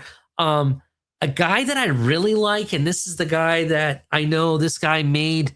I apologize. This guy made Steve sad, but he's probably going to make Steve sad again. Think that McNeil Warren could go here to Chicago. If you don't know this, and I didn't know this, and I did some research. As of recently, there's been a lot of Toledo alumni that have either played or coached in Chicago for whatever reason. I think it's because it's pretty close. It's only like a 5-hour drive, to give you an example. So that's probably why. But I just think that McNeil Warren fits what they want to do with that defense. They need safety help. They want the physicality.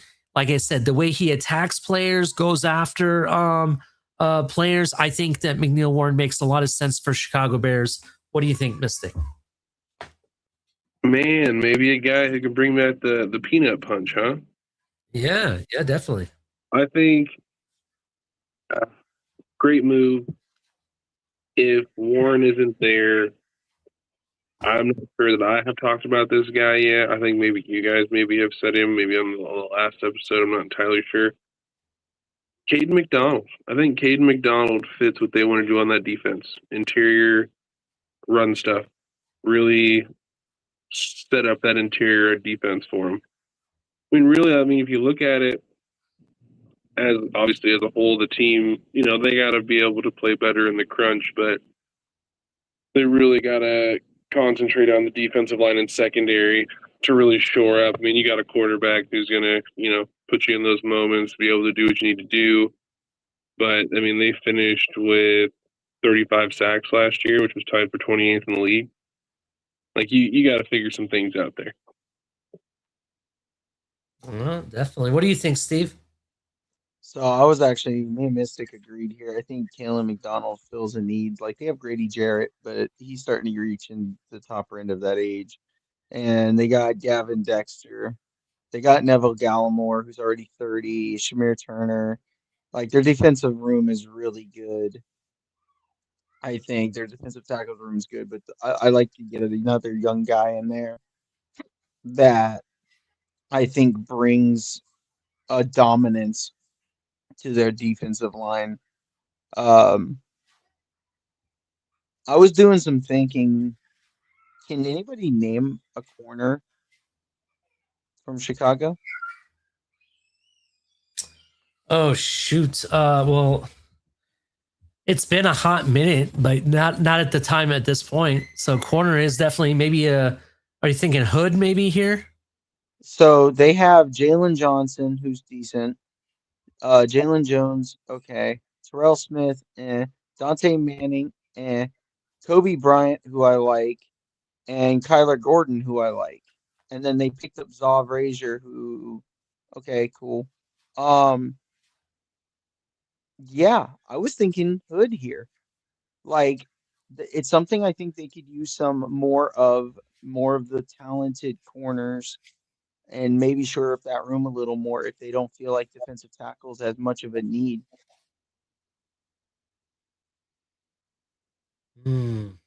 Very interesting. I like that take. Definitely. All right, next team up, the that team up north, who I hate to say their name, but the Buffalo Bills. So, Bills fans, if you're listening, this is for you.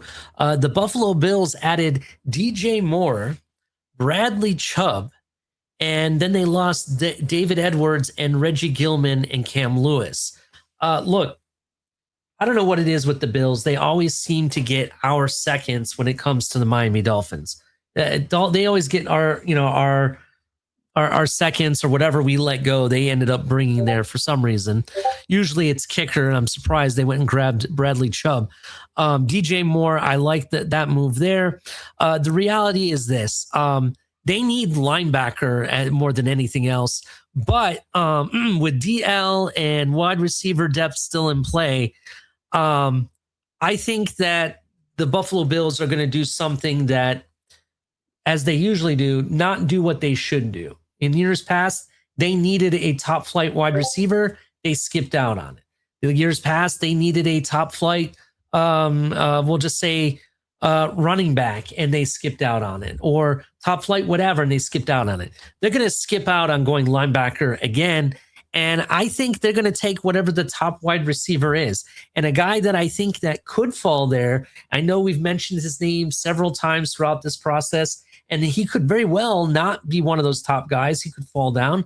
But I think Casey Conception could be a name that they pick, whatever the top wide receiver is, but that's an example. What do you guys think? I think you're right in the sense of maybe Casey falls, but man, I hate to say anything nice about this team. I really do. I can't stand the Buffalo Bills, but here I am trying to be a good biased analyst for the fans, right? Oh, yeah. I think they learn from their past mistakes, and I think they say, we need to do what's right. And I think Jacob Rodriguez out of Texas Tech linebacker goes here. Interesting. That if they do something right for once, that would be interesting. But I do think even adding DJ Moore, I think that they still could go wide receiver here. Steve, go ahead and hold it down for me. I got to take this phone call real quick. Yeah. I had a funny one for this, and only because it's Buffalo. Could you imagine if they take another tight end here? If somehow Sadiq falls and they just run 3 tight ends, because good God, that would be the most hilarious situation.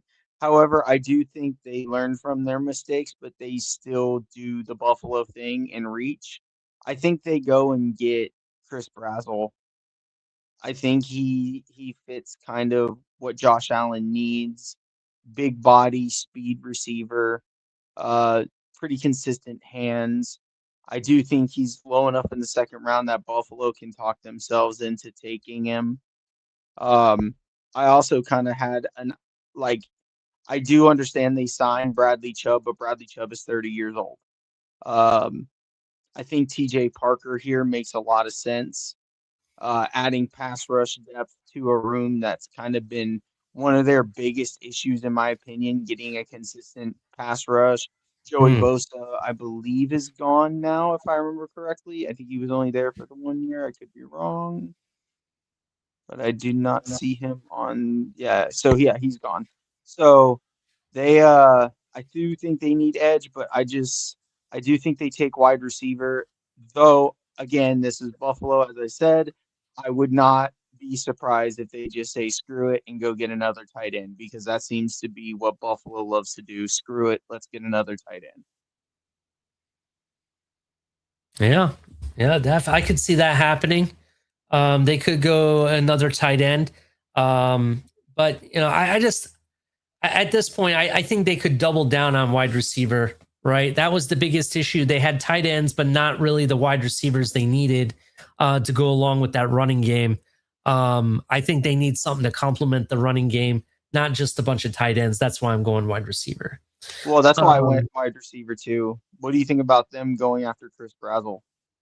That's an option. Definitely an option. Any other final thoughts, Mystic? No, I'm good. Good. We're getting down here. We're down to the last 6. Next up, and I'm surprised you didn't invite your brother up here. The 49ers. The 49ers are on the board. San Francisco added Mike Evans, right? That's a huge pickup. Dre Greenlaw, while losing Bryce Huff, Jordan Elliott, and Sky Moore. The draft needs are edge, offensive line, safety, defensive line depth, and future tackle planning. Essentially, they need some future offensive linemen. Speaking of McNeil Warren, he could go here too. If he's still on the board, 49ers, I think, is a good spot for him, as they do need safety help. They do need edge. TJ Parker is a name that you could really look at being for them right here. If not TJ Parker, the fact that they need an offensive lineman, again, I'm going to note whatever the best offensive linemen are on the board. If it happens to be one of those Iowa boys, which I'm going to mention all show long, this would be a good option. But I think TJ Parker is the pick here, to be honest. What do you guys think? Well, we lost Mystic, so He went to go get his brother, I think. I guess I'll go, and then I can reiterate it for him when I get back, because I thought Oh, this he's would be here. fun. He's here. Good lord, I okay. keep hitting the wrong button. He got excited because I mentioned Iowa. That's what happened. No, I'm just kidding. It's I think as much as this 49er team is in a really good spot, they have a really good team built. You got Brock Purdy, you got some, you brought in Mike Evans, you went and got, I believe, I saw Christian Kirk. They got they brought in some people, right? They got some things taken care of. This Trent Williams situation, I think, really needs to be watched closely, because I think that is going to dictate how they move. This new contract with Trent Williams and trying to get him re-signed is really kind of putting them in a weird spot. I also know that they need their edge rusher presence, because when Nick Bosa and them weren't there, they had a league low 20 sacks last year. That's just gross. So I guess it wouldn't surprise me here if they took an offensive lineman. Again, I've said his name, not fond of him. It wouldn't surprise me if Caden Proctor fell here. Again, edge rusher. Maybe this is like a Zion Young spot. There's a couple good, I think, pieces that they could get here, but again, I think it really a lot dictates on what's going on with Trent Williams. So, you mentioned an Iowa boy, and this is the one that I thought was funny. I have a guy who, if I don't remember the full series of events, but he was supposed to be an Iowa boy, or was an Iowa boy, and went running for the hills to Alabama. I think Caden Proctor fits exactly what San Francisco needs, with the Trent Williams stuff going a little crazy. I still don't love their right tackle. I think Caden Proctor to the Niners makes a lot of sense. And then, Mystic can dump his Iowa stuff on his brother.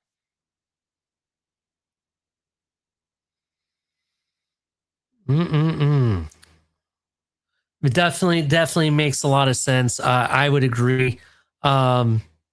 Very interesting. It'll be very interesting what they do with the 49ers. Texans are on the board now, right? Texans, they have, is it me, or Texans is one of those teams that they have so much athletic,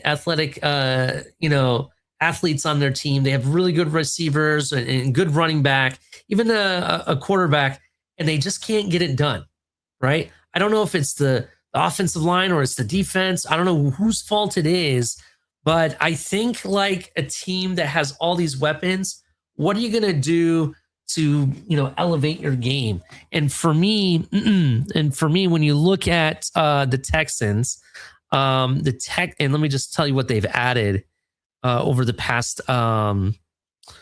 Off season, they've added Brandon Smith, David Montgomery, and Reed Blankenship while losing Titus Howard.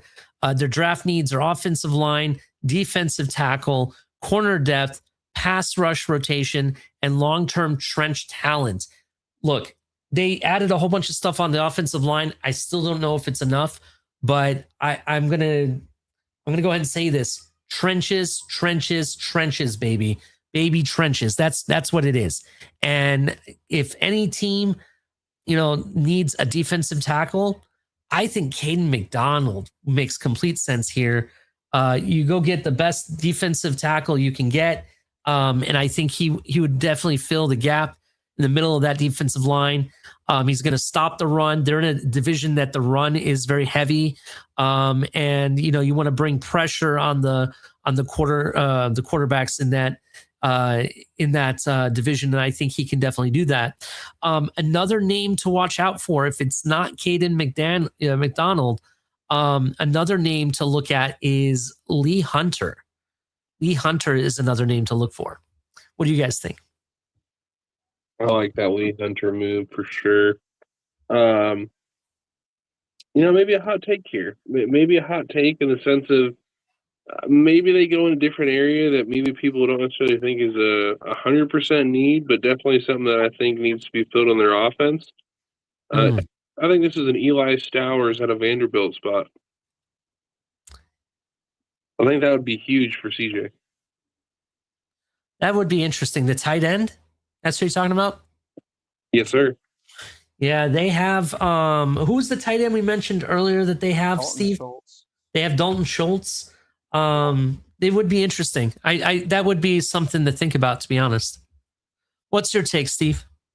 So I spent a long time thinking about this because tight end was actually something I thought about. They signed Foster Moreau. They have Delvin Jordan, Dalton Schultz, but a lot of those guys are kind of older dudes or injury prone guys. Then I was thinking offensive line, but then they went and added Wyatt Teller, Evan Brown. They kind of addressed some of the offensive line stuff. And I was like, okay, well, what about defense? They went and signed Logan Hall from the Bucks. They still got Sheldon Rankins and Tommy Toagai, Keontae Hamilton, Junior Tafuna. They have a decent interior defensive line. And then I was looking at their linebacker room. Henry Tutuo, Aziz Al-Zawari, and EJ Speed. And then just kind of bodies. Jake Henson, Jake Hamill, Jamal Hill. I kind of like CJ Allen coming to Houston, adding some depth to the linebacker room that is very thin for them right now, giving them even more ability to get some athleticism on that line. I think he makes a lot of sense here for the Texans. Yeah, it definitely makes a lot of sense. So I definitely could definitely see that happening. For sure. Any other thoughts before we move on to the next team? I do No. want to throw out a hot take. A hot take. I don't know that he falls this far, but I think it'd be real interesting if a Jeremiah Love fell to Houston. That's a need for them for sure. He would never fall this far. I think he's just too good that he's going to end up being top 15, to be honest. I agree. That's why I said hot take. Oh, yeah. They also went and got, like you said, the running back from the Lions. So I think they're Montgomery. I do think they might take like a Katron Allen later or something, but that would be crazy. Jeremiah falling this far. Just a hot. I don't want to say hot take because it's really not. Just because of who their head coach is, I don't think Edge is ever out of the conversation. Only because I believe Darnell Hunter's 33 now. Or 32. He's starting to get a little older.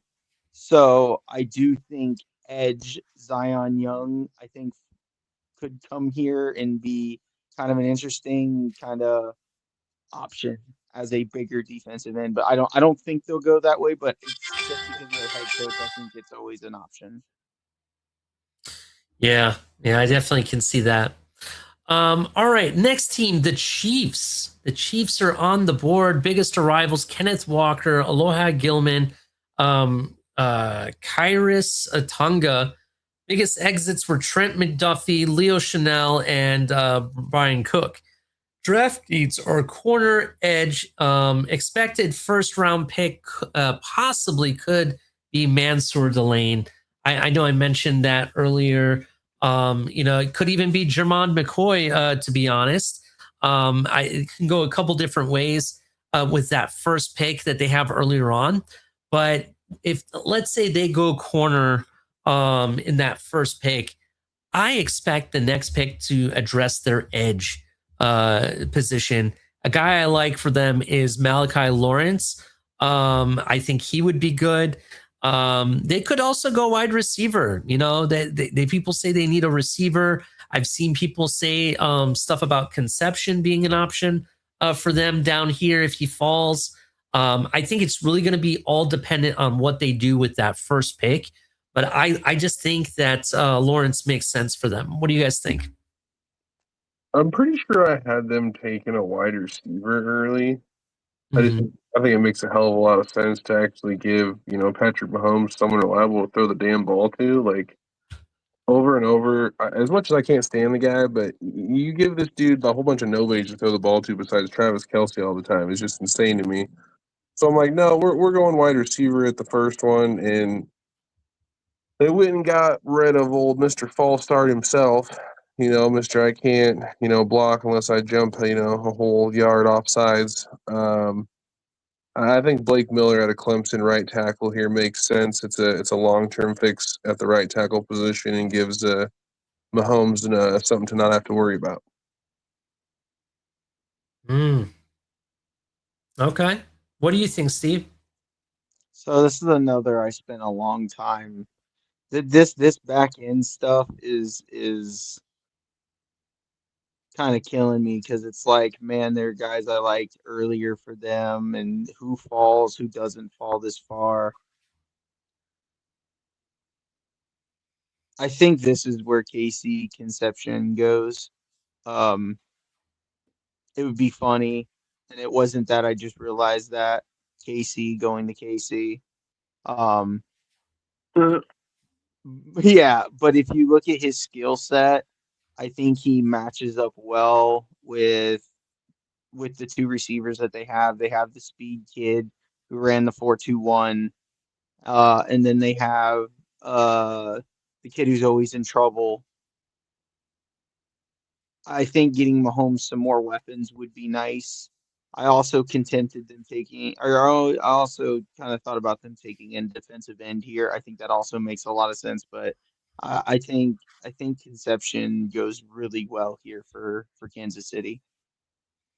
Makes complete sense. That's what a lot of people had said, that they could see them taking advantage of Conception here at this point. There's some other players that I think that fits Kansas City, but they also fit the very next team on the board. Are there any other thoughts on Kansas City? Okay, so I got one more hot take, just because I think he fits Spagnola's defense very well. Bud Clark. I think Bud Clark fits that defense very well. What position does he play? Safety at a TCU. Okay, I'll have to check him out. That was somebody I hadn't looked at, so I will definitely check him out. Next up, the Miami Dolphins. Right, we already talked about who they have brought in. They brought in Malik Willis, Joshua Uche, Jalen Tolbert, but lost Tua Tagovailoa. Jalen Waddle, in my opinion, is the biggest loss, and Bradley Chubb. Their draft needs are wide receiver, corner, offensive line, edge depth, and overall defensive speed. This is what I'm going to say. I do think that if we don't go corner, let's say Mansour Delane or Jermond McCoy, with that number 11 pick. Let's say we don't do that and we go wide receiver, which I would be okay with quite a few different people, starting with Tyson or Jordan Tyson and or Denzel Boston is another name I really like. There's a couple names there I really like. Let's say we did that. Then we have to address corner here at 30. And there's a guy that we mentioned earlier that didn't have the best pro day, right? But it makes sense. It to me, I think it definitely makes sense on what they would do. A guy named Avian Terrell makes sense here. The Dolphins acquired the pick, losing Jalen Waddle. You go get yourself a guy who plays bigger than a 5'11" size because he's the younger brother of AJ Terrell. I think Terrell makes sense. They could use a replay. They need to fill that corner position badly because I think they're hurting really bad there.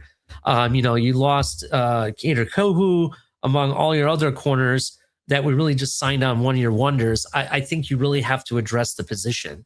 So it really depends what they do with that first pick. If they address the corner position with that first pick, then I could see them going safety or wide receiver at 30. But I'm going to say they addressed wide receiver early and they ended up going corner with number 30. What do you guys think? Man. So I've been having a lot of fun with this whole situation. And I kind of dealt with some things here when I was going through some mocks and such. And I've had some situations where I have us taking offensive linemen at 11, right? Spencer Panu, things of that sort. I've had some situations where I've seen Peter Woods fall this far, and I'm absolutely running with that card for Peter Woods here. Another one, this might be, maybe it's a little too, rich for some, maybe too soon. But to your point, Ollie, cornerback, and maybe not the guy who had the bad pro day, but maybe a guy who just won a national championship, D'Angelo Pons. D'Angelo Pons. Interesting. What do you think, Steve? So I've had a lot of thoughts. You know this. We've talked about a lot of guys. I thought corner, and then I saw the board falling, and I was like, do I really want to take Keontae Scott? I don't know if I'm ready for a slot corner yet. Then I thought Avion Terrell. Again, I don't know if I want a slot corner yet. And then I was thinking, guess who's still on the board? Sorry about that. Who's on the board? Our Iowa tackle is still sitting on the board. You don't say. So we're going to Iowa, boys. We're finally addressing the offensive line, is what you're telling me. I took Jordan Tyson, and this might make some people upset. I took Jordan Tyson at 11. I like us staying on the offensive line with the way the board is fallen and taking Jennings Dunker, who can fill guard or tackle. The need on this offense. Sorry.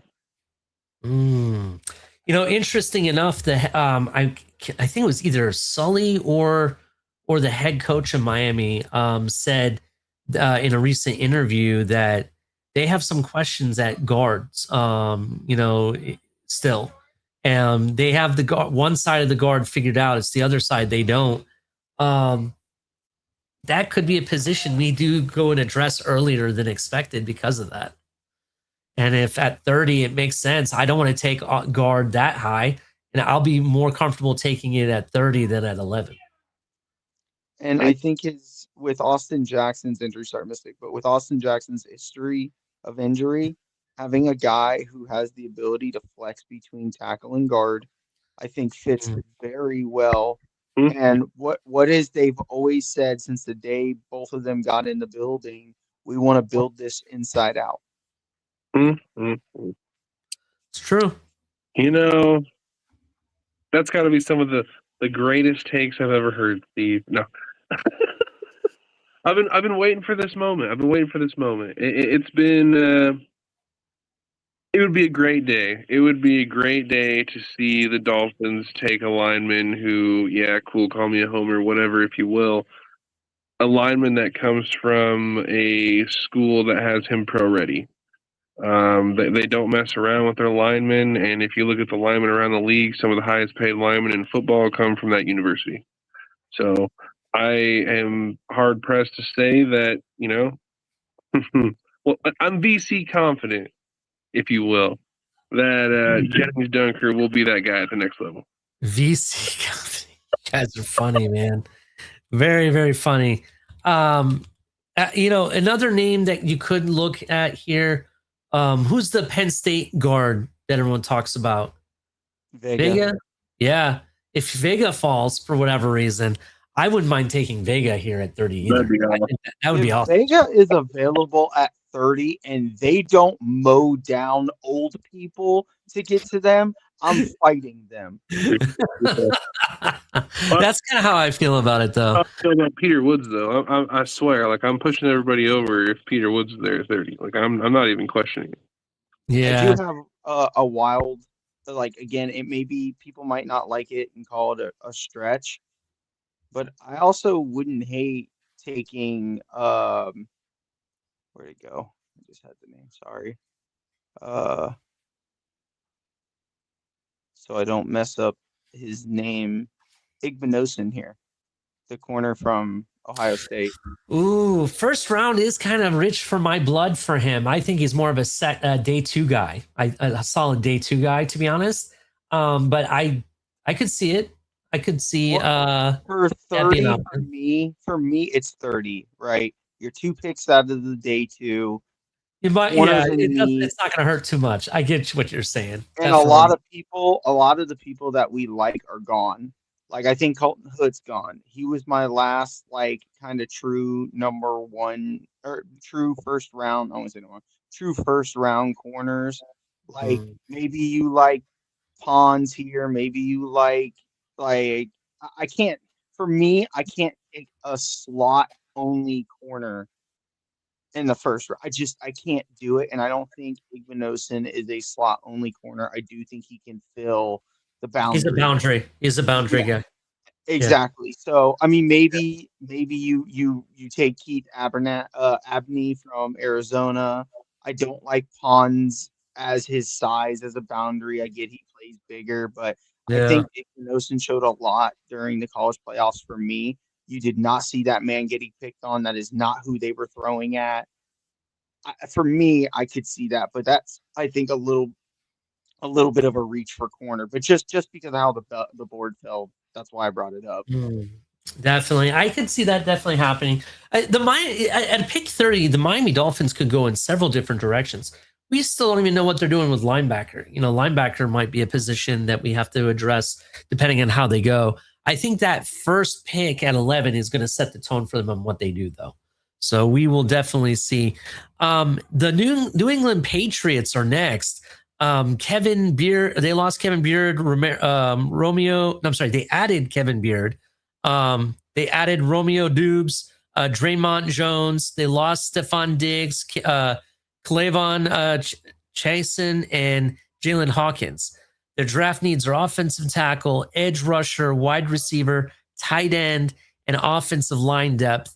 I'm going to go ahead and say my projection is they're going to draft an offensive tackle, maybe Max Ihinker out of Arizona State, I think is who he plays for. But I'm going to hold my wild card because I have a real wild card here that they could possibly do because of something I read in the news, which I'm going to hold off to bring up here in a moment. Go ahead, Mystic. What do you think of Ihinker as the pick possibly? Yeah, I like that. I do want to be quick and say the same thing about this team as the Bills. I don't really anything good to come for them. I have nothing good for the Patriots, but here I am being a nice guy, right? I like that pick. I also like, was it Chris Bell, wide receiver out of Louisville? Mm-hmm. I think that makes a lot of sense here, too. Give Drake May another weapon. Oh, absolutely. Go ahead, Steve. Well, and I was asking Crypto if he needs a bag of concrete over here talking about a QB at 11. Uh, Patriots.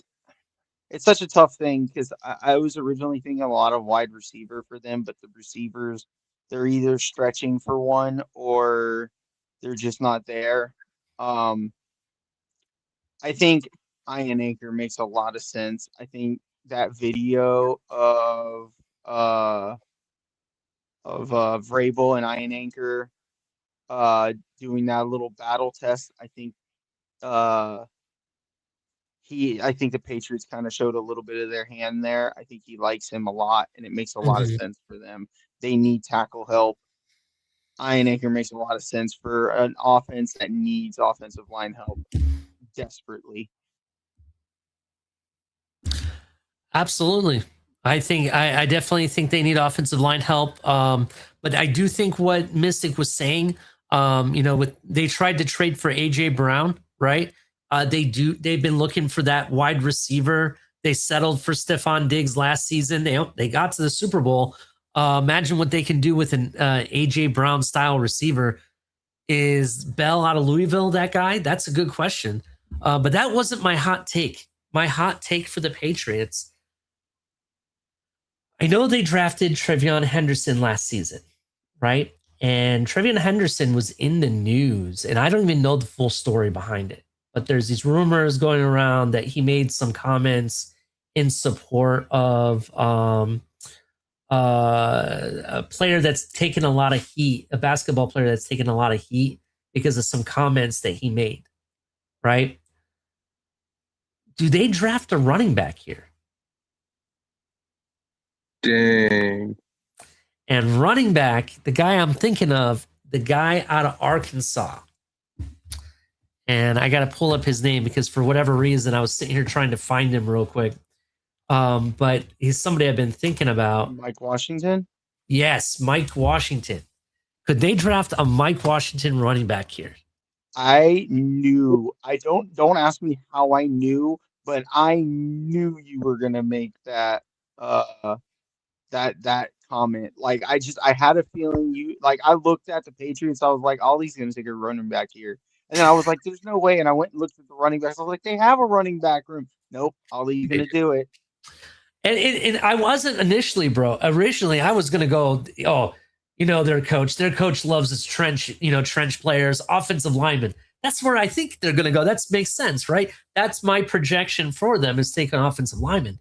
But seeing Trevion Henderson's name being thrown in the mud in the news doesn't have me feeling very well. And I don't know. This would be one of those wild picks at 30. It's pretty much a second round pick. You know what I mean? Mike Washington, he's a hell of a running back in my opinion. So that's someone to consider, to be honest. But it was a hot, wild take. That's all this was. What's up, Lou? How you doing? What? Hold on. What did he say? He wants to know how that VC box is. He's trying Oh, to my get VC box. Oh, bro. I'm gonna call up VC and try to become what do they call it? One of those vendors for them. Yeah, reps. Because shit, that stuff is like next level. It's really good.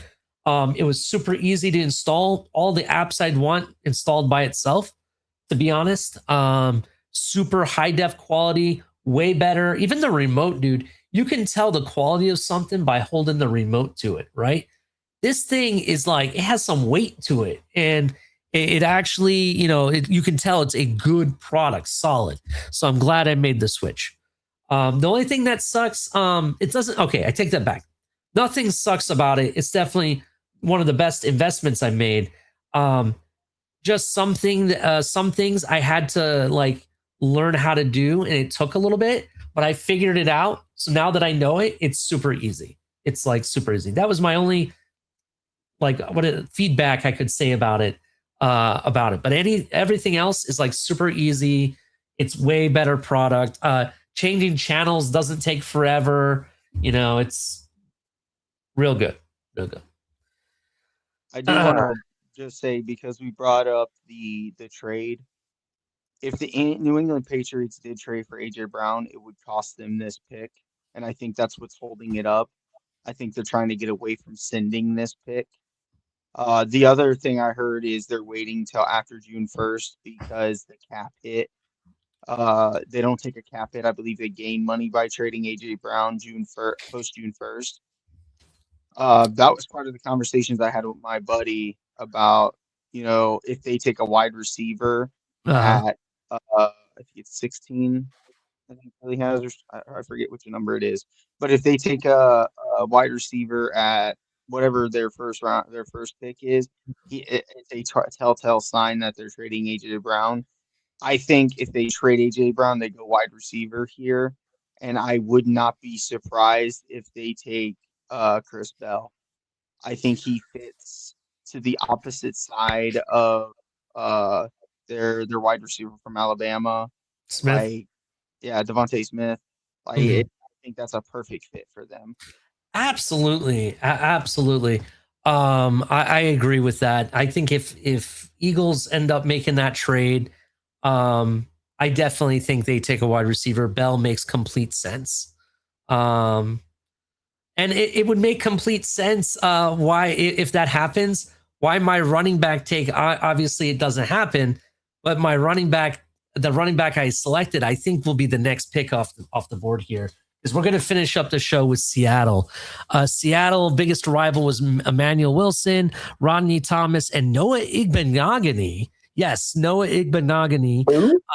Yes, you know who I'm talking about. Their biggest exit, their running back, their top running back, in my opinion, Kenneth Walker, Kobe Bryant, and Rick Woolen were some of their losses. Draft needs are running back, corner, and safety help.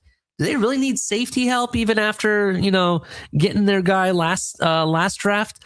I question that, but I'm going to go with running back here. There's a couple names I like. I'm just going to go ahead and take.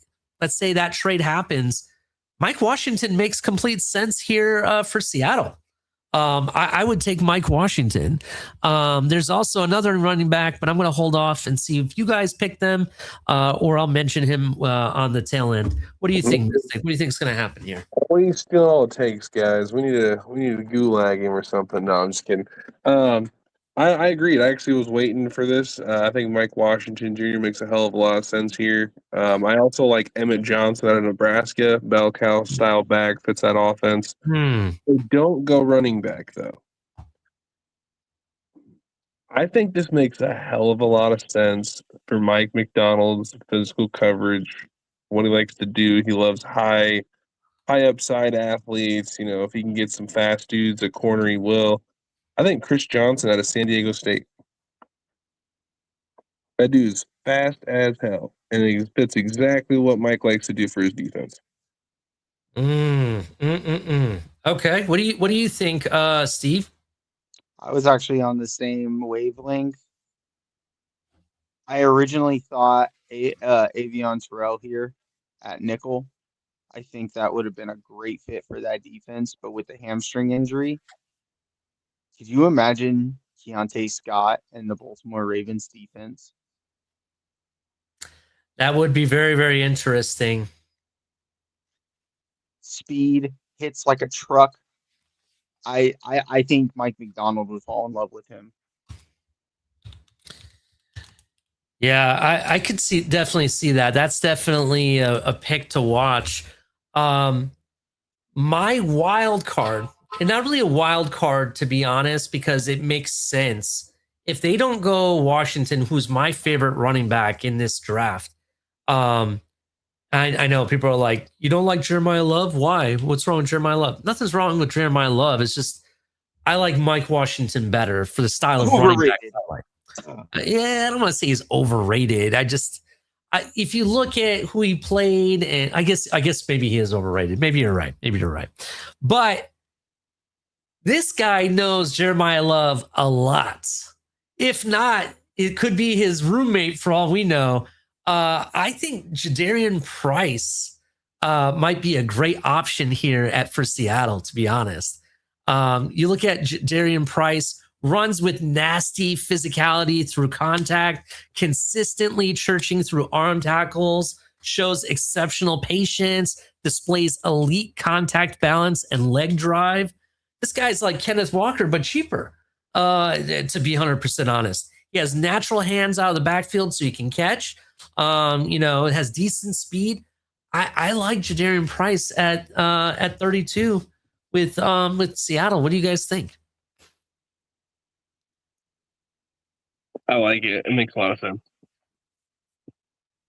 Just saying. What do you think, Steve? I like it. I have mine's still on the other side of the ball from you. I think our Mason Thomas makes a lot of sense here. Speed rusher, kind of a Chop Robinson-esque type smaller edge rusher, kind of what Weaver did here.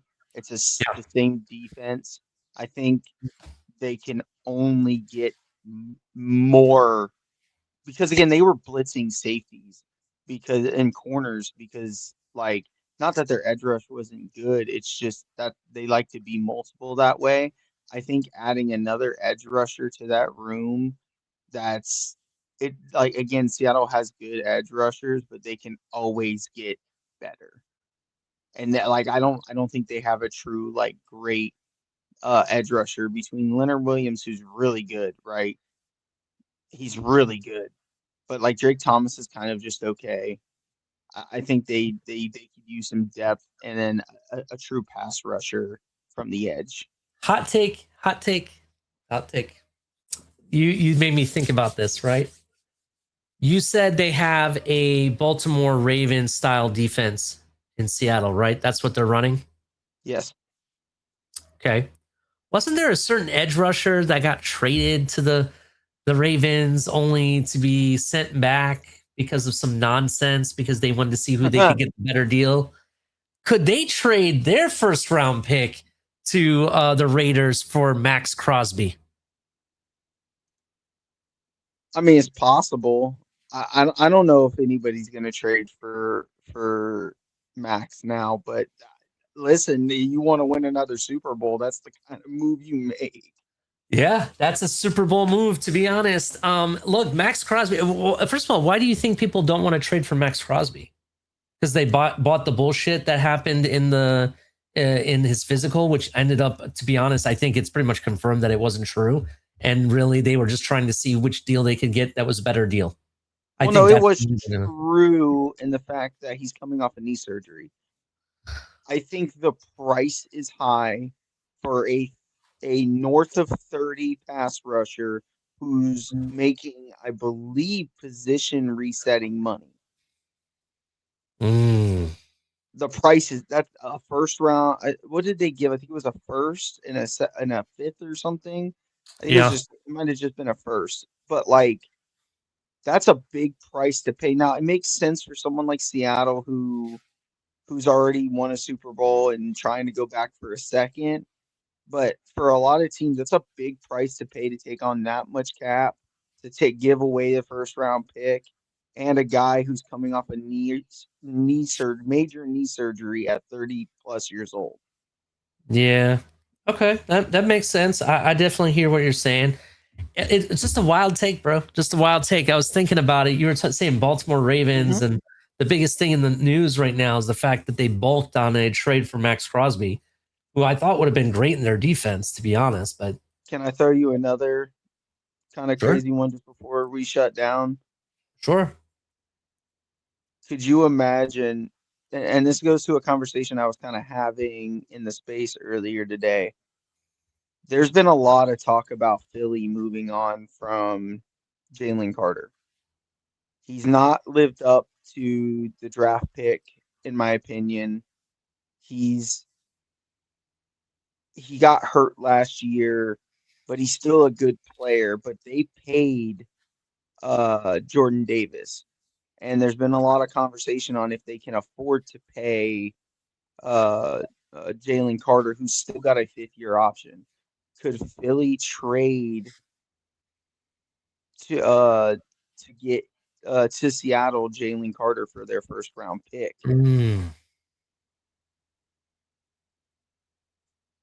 Yeah, very. Those are some thoughts.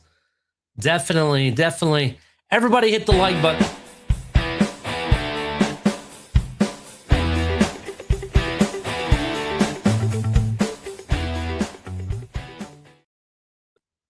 Look, the bottom line comes down to the fact that this draft is going to be freaking wild. There could be trades up or down that could very well happen, especially later in the draft. For me, the consensus top 10 picks, to be honest, I think are kind of set in stone. Maybe not necessarily the order exactly, but I think the players definitely set. Those are pretty much set in stone. The rest of the draft, it's all speculation. We're just analyzing different players, different stuff that can fit. It'll be really interesting. I want to know, like, what team is going to make that crazy pick or overreach before anybody else. That's what I want to know. Who's going to do it first? What do you guys think? What do you guys think the bottom line is? Man, I'm just ready for it to be here. I think I'm kind of getting on the giddy side of things here for this draft. I'm almost to the point where I don't want to say tired, but I'm overseeing the mocks, and I'm ready to see where some of these guys fall. I'm ready to see if there's going to be some trades made, some moves. We're going to have, like again, you guys talking about Max Crosby. Again, I've said it in spaces. Maybe we see a Brian Thomas Jr. move. Like there's AJ Brown. There's just so many speculation possibilities in this draft. I'm ready for it. It's just going to add into the new season. Absolutely. I think it's going to add in. What do you think, Steve? My bottom line is we know, again, this wasn't a designed to be a mock draft. I know in some ways we kind of were calling it and making it look like a mock draft. Like, there's going to be mock draft. I'm not finalized on any of these players. I just kind of wanted to analyze the different teams. Go ahead. Yeah, but what I'm getting at is more of like, this is who we like here and there. Like, this was not meant to be a mock, and that's what I was getting at, right? Like, yeah, and I say that because there's no trades. We talked about a couple of them and possibilities of them. Much like last year with Jacksonville and the Browns, nobody thought the Browns were totally going to move out of that spot. A lot of people were on the Browns taking Travis Hunter. Them moving out of that spot threw a monkey wrench into a lot of things. Like, there's gonna be a big trade. There is one every single year. I think a lot of Dolphin fans are hoping it's Miami moving out of 11 to get some more draft picks for next year. So we'll see what happens with that. But there's going to be a big move. I still think, even though, and I get called crazy for it, I'm still don't know if I'm sold on the Raiders 100% taking Mendoza. I know people don't want to really pay attention to that, but I still think there's a possibility they just crazy shit happens and they just do some weird shit where the Jets end up with Mendoza and then move to taking a quarterback next year. I don't know. It's the stuff in the top of my head. Something look crazy. who's in the chat. Decide to make the show right as we're closing up shop. Yeah, he was in here earlier. Oh, was he? Oh, I didn't see him earlier. Sorry. Salute to you, sir. Salute to you. He's here for a little bit. But bottom line, shit's gonna get crazy. So get ready. We got 3 weeks. It's gonna be fun. Yeah, definitely. We got 3 weeks. It's going to be amazingly fun. There's going to be so much we have planned out. I'm going to tell you, there's going to be a certain network around here that the Game Time Grind is actually going to take over. And I mean take over a certain network. Just stay tuned. It's coming. But in addition to that, we have some shows lined up. We're going to talk about sleepers. Sleepers that you're not expecting that I think could be very productive in this draft. In addition, we'll analyze as we get closer to the draft. We'll analyze some other certain position groups or highlight some players that we're going to talk about.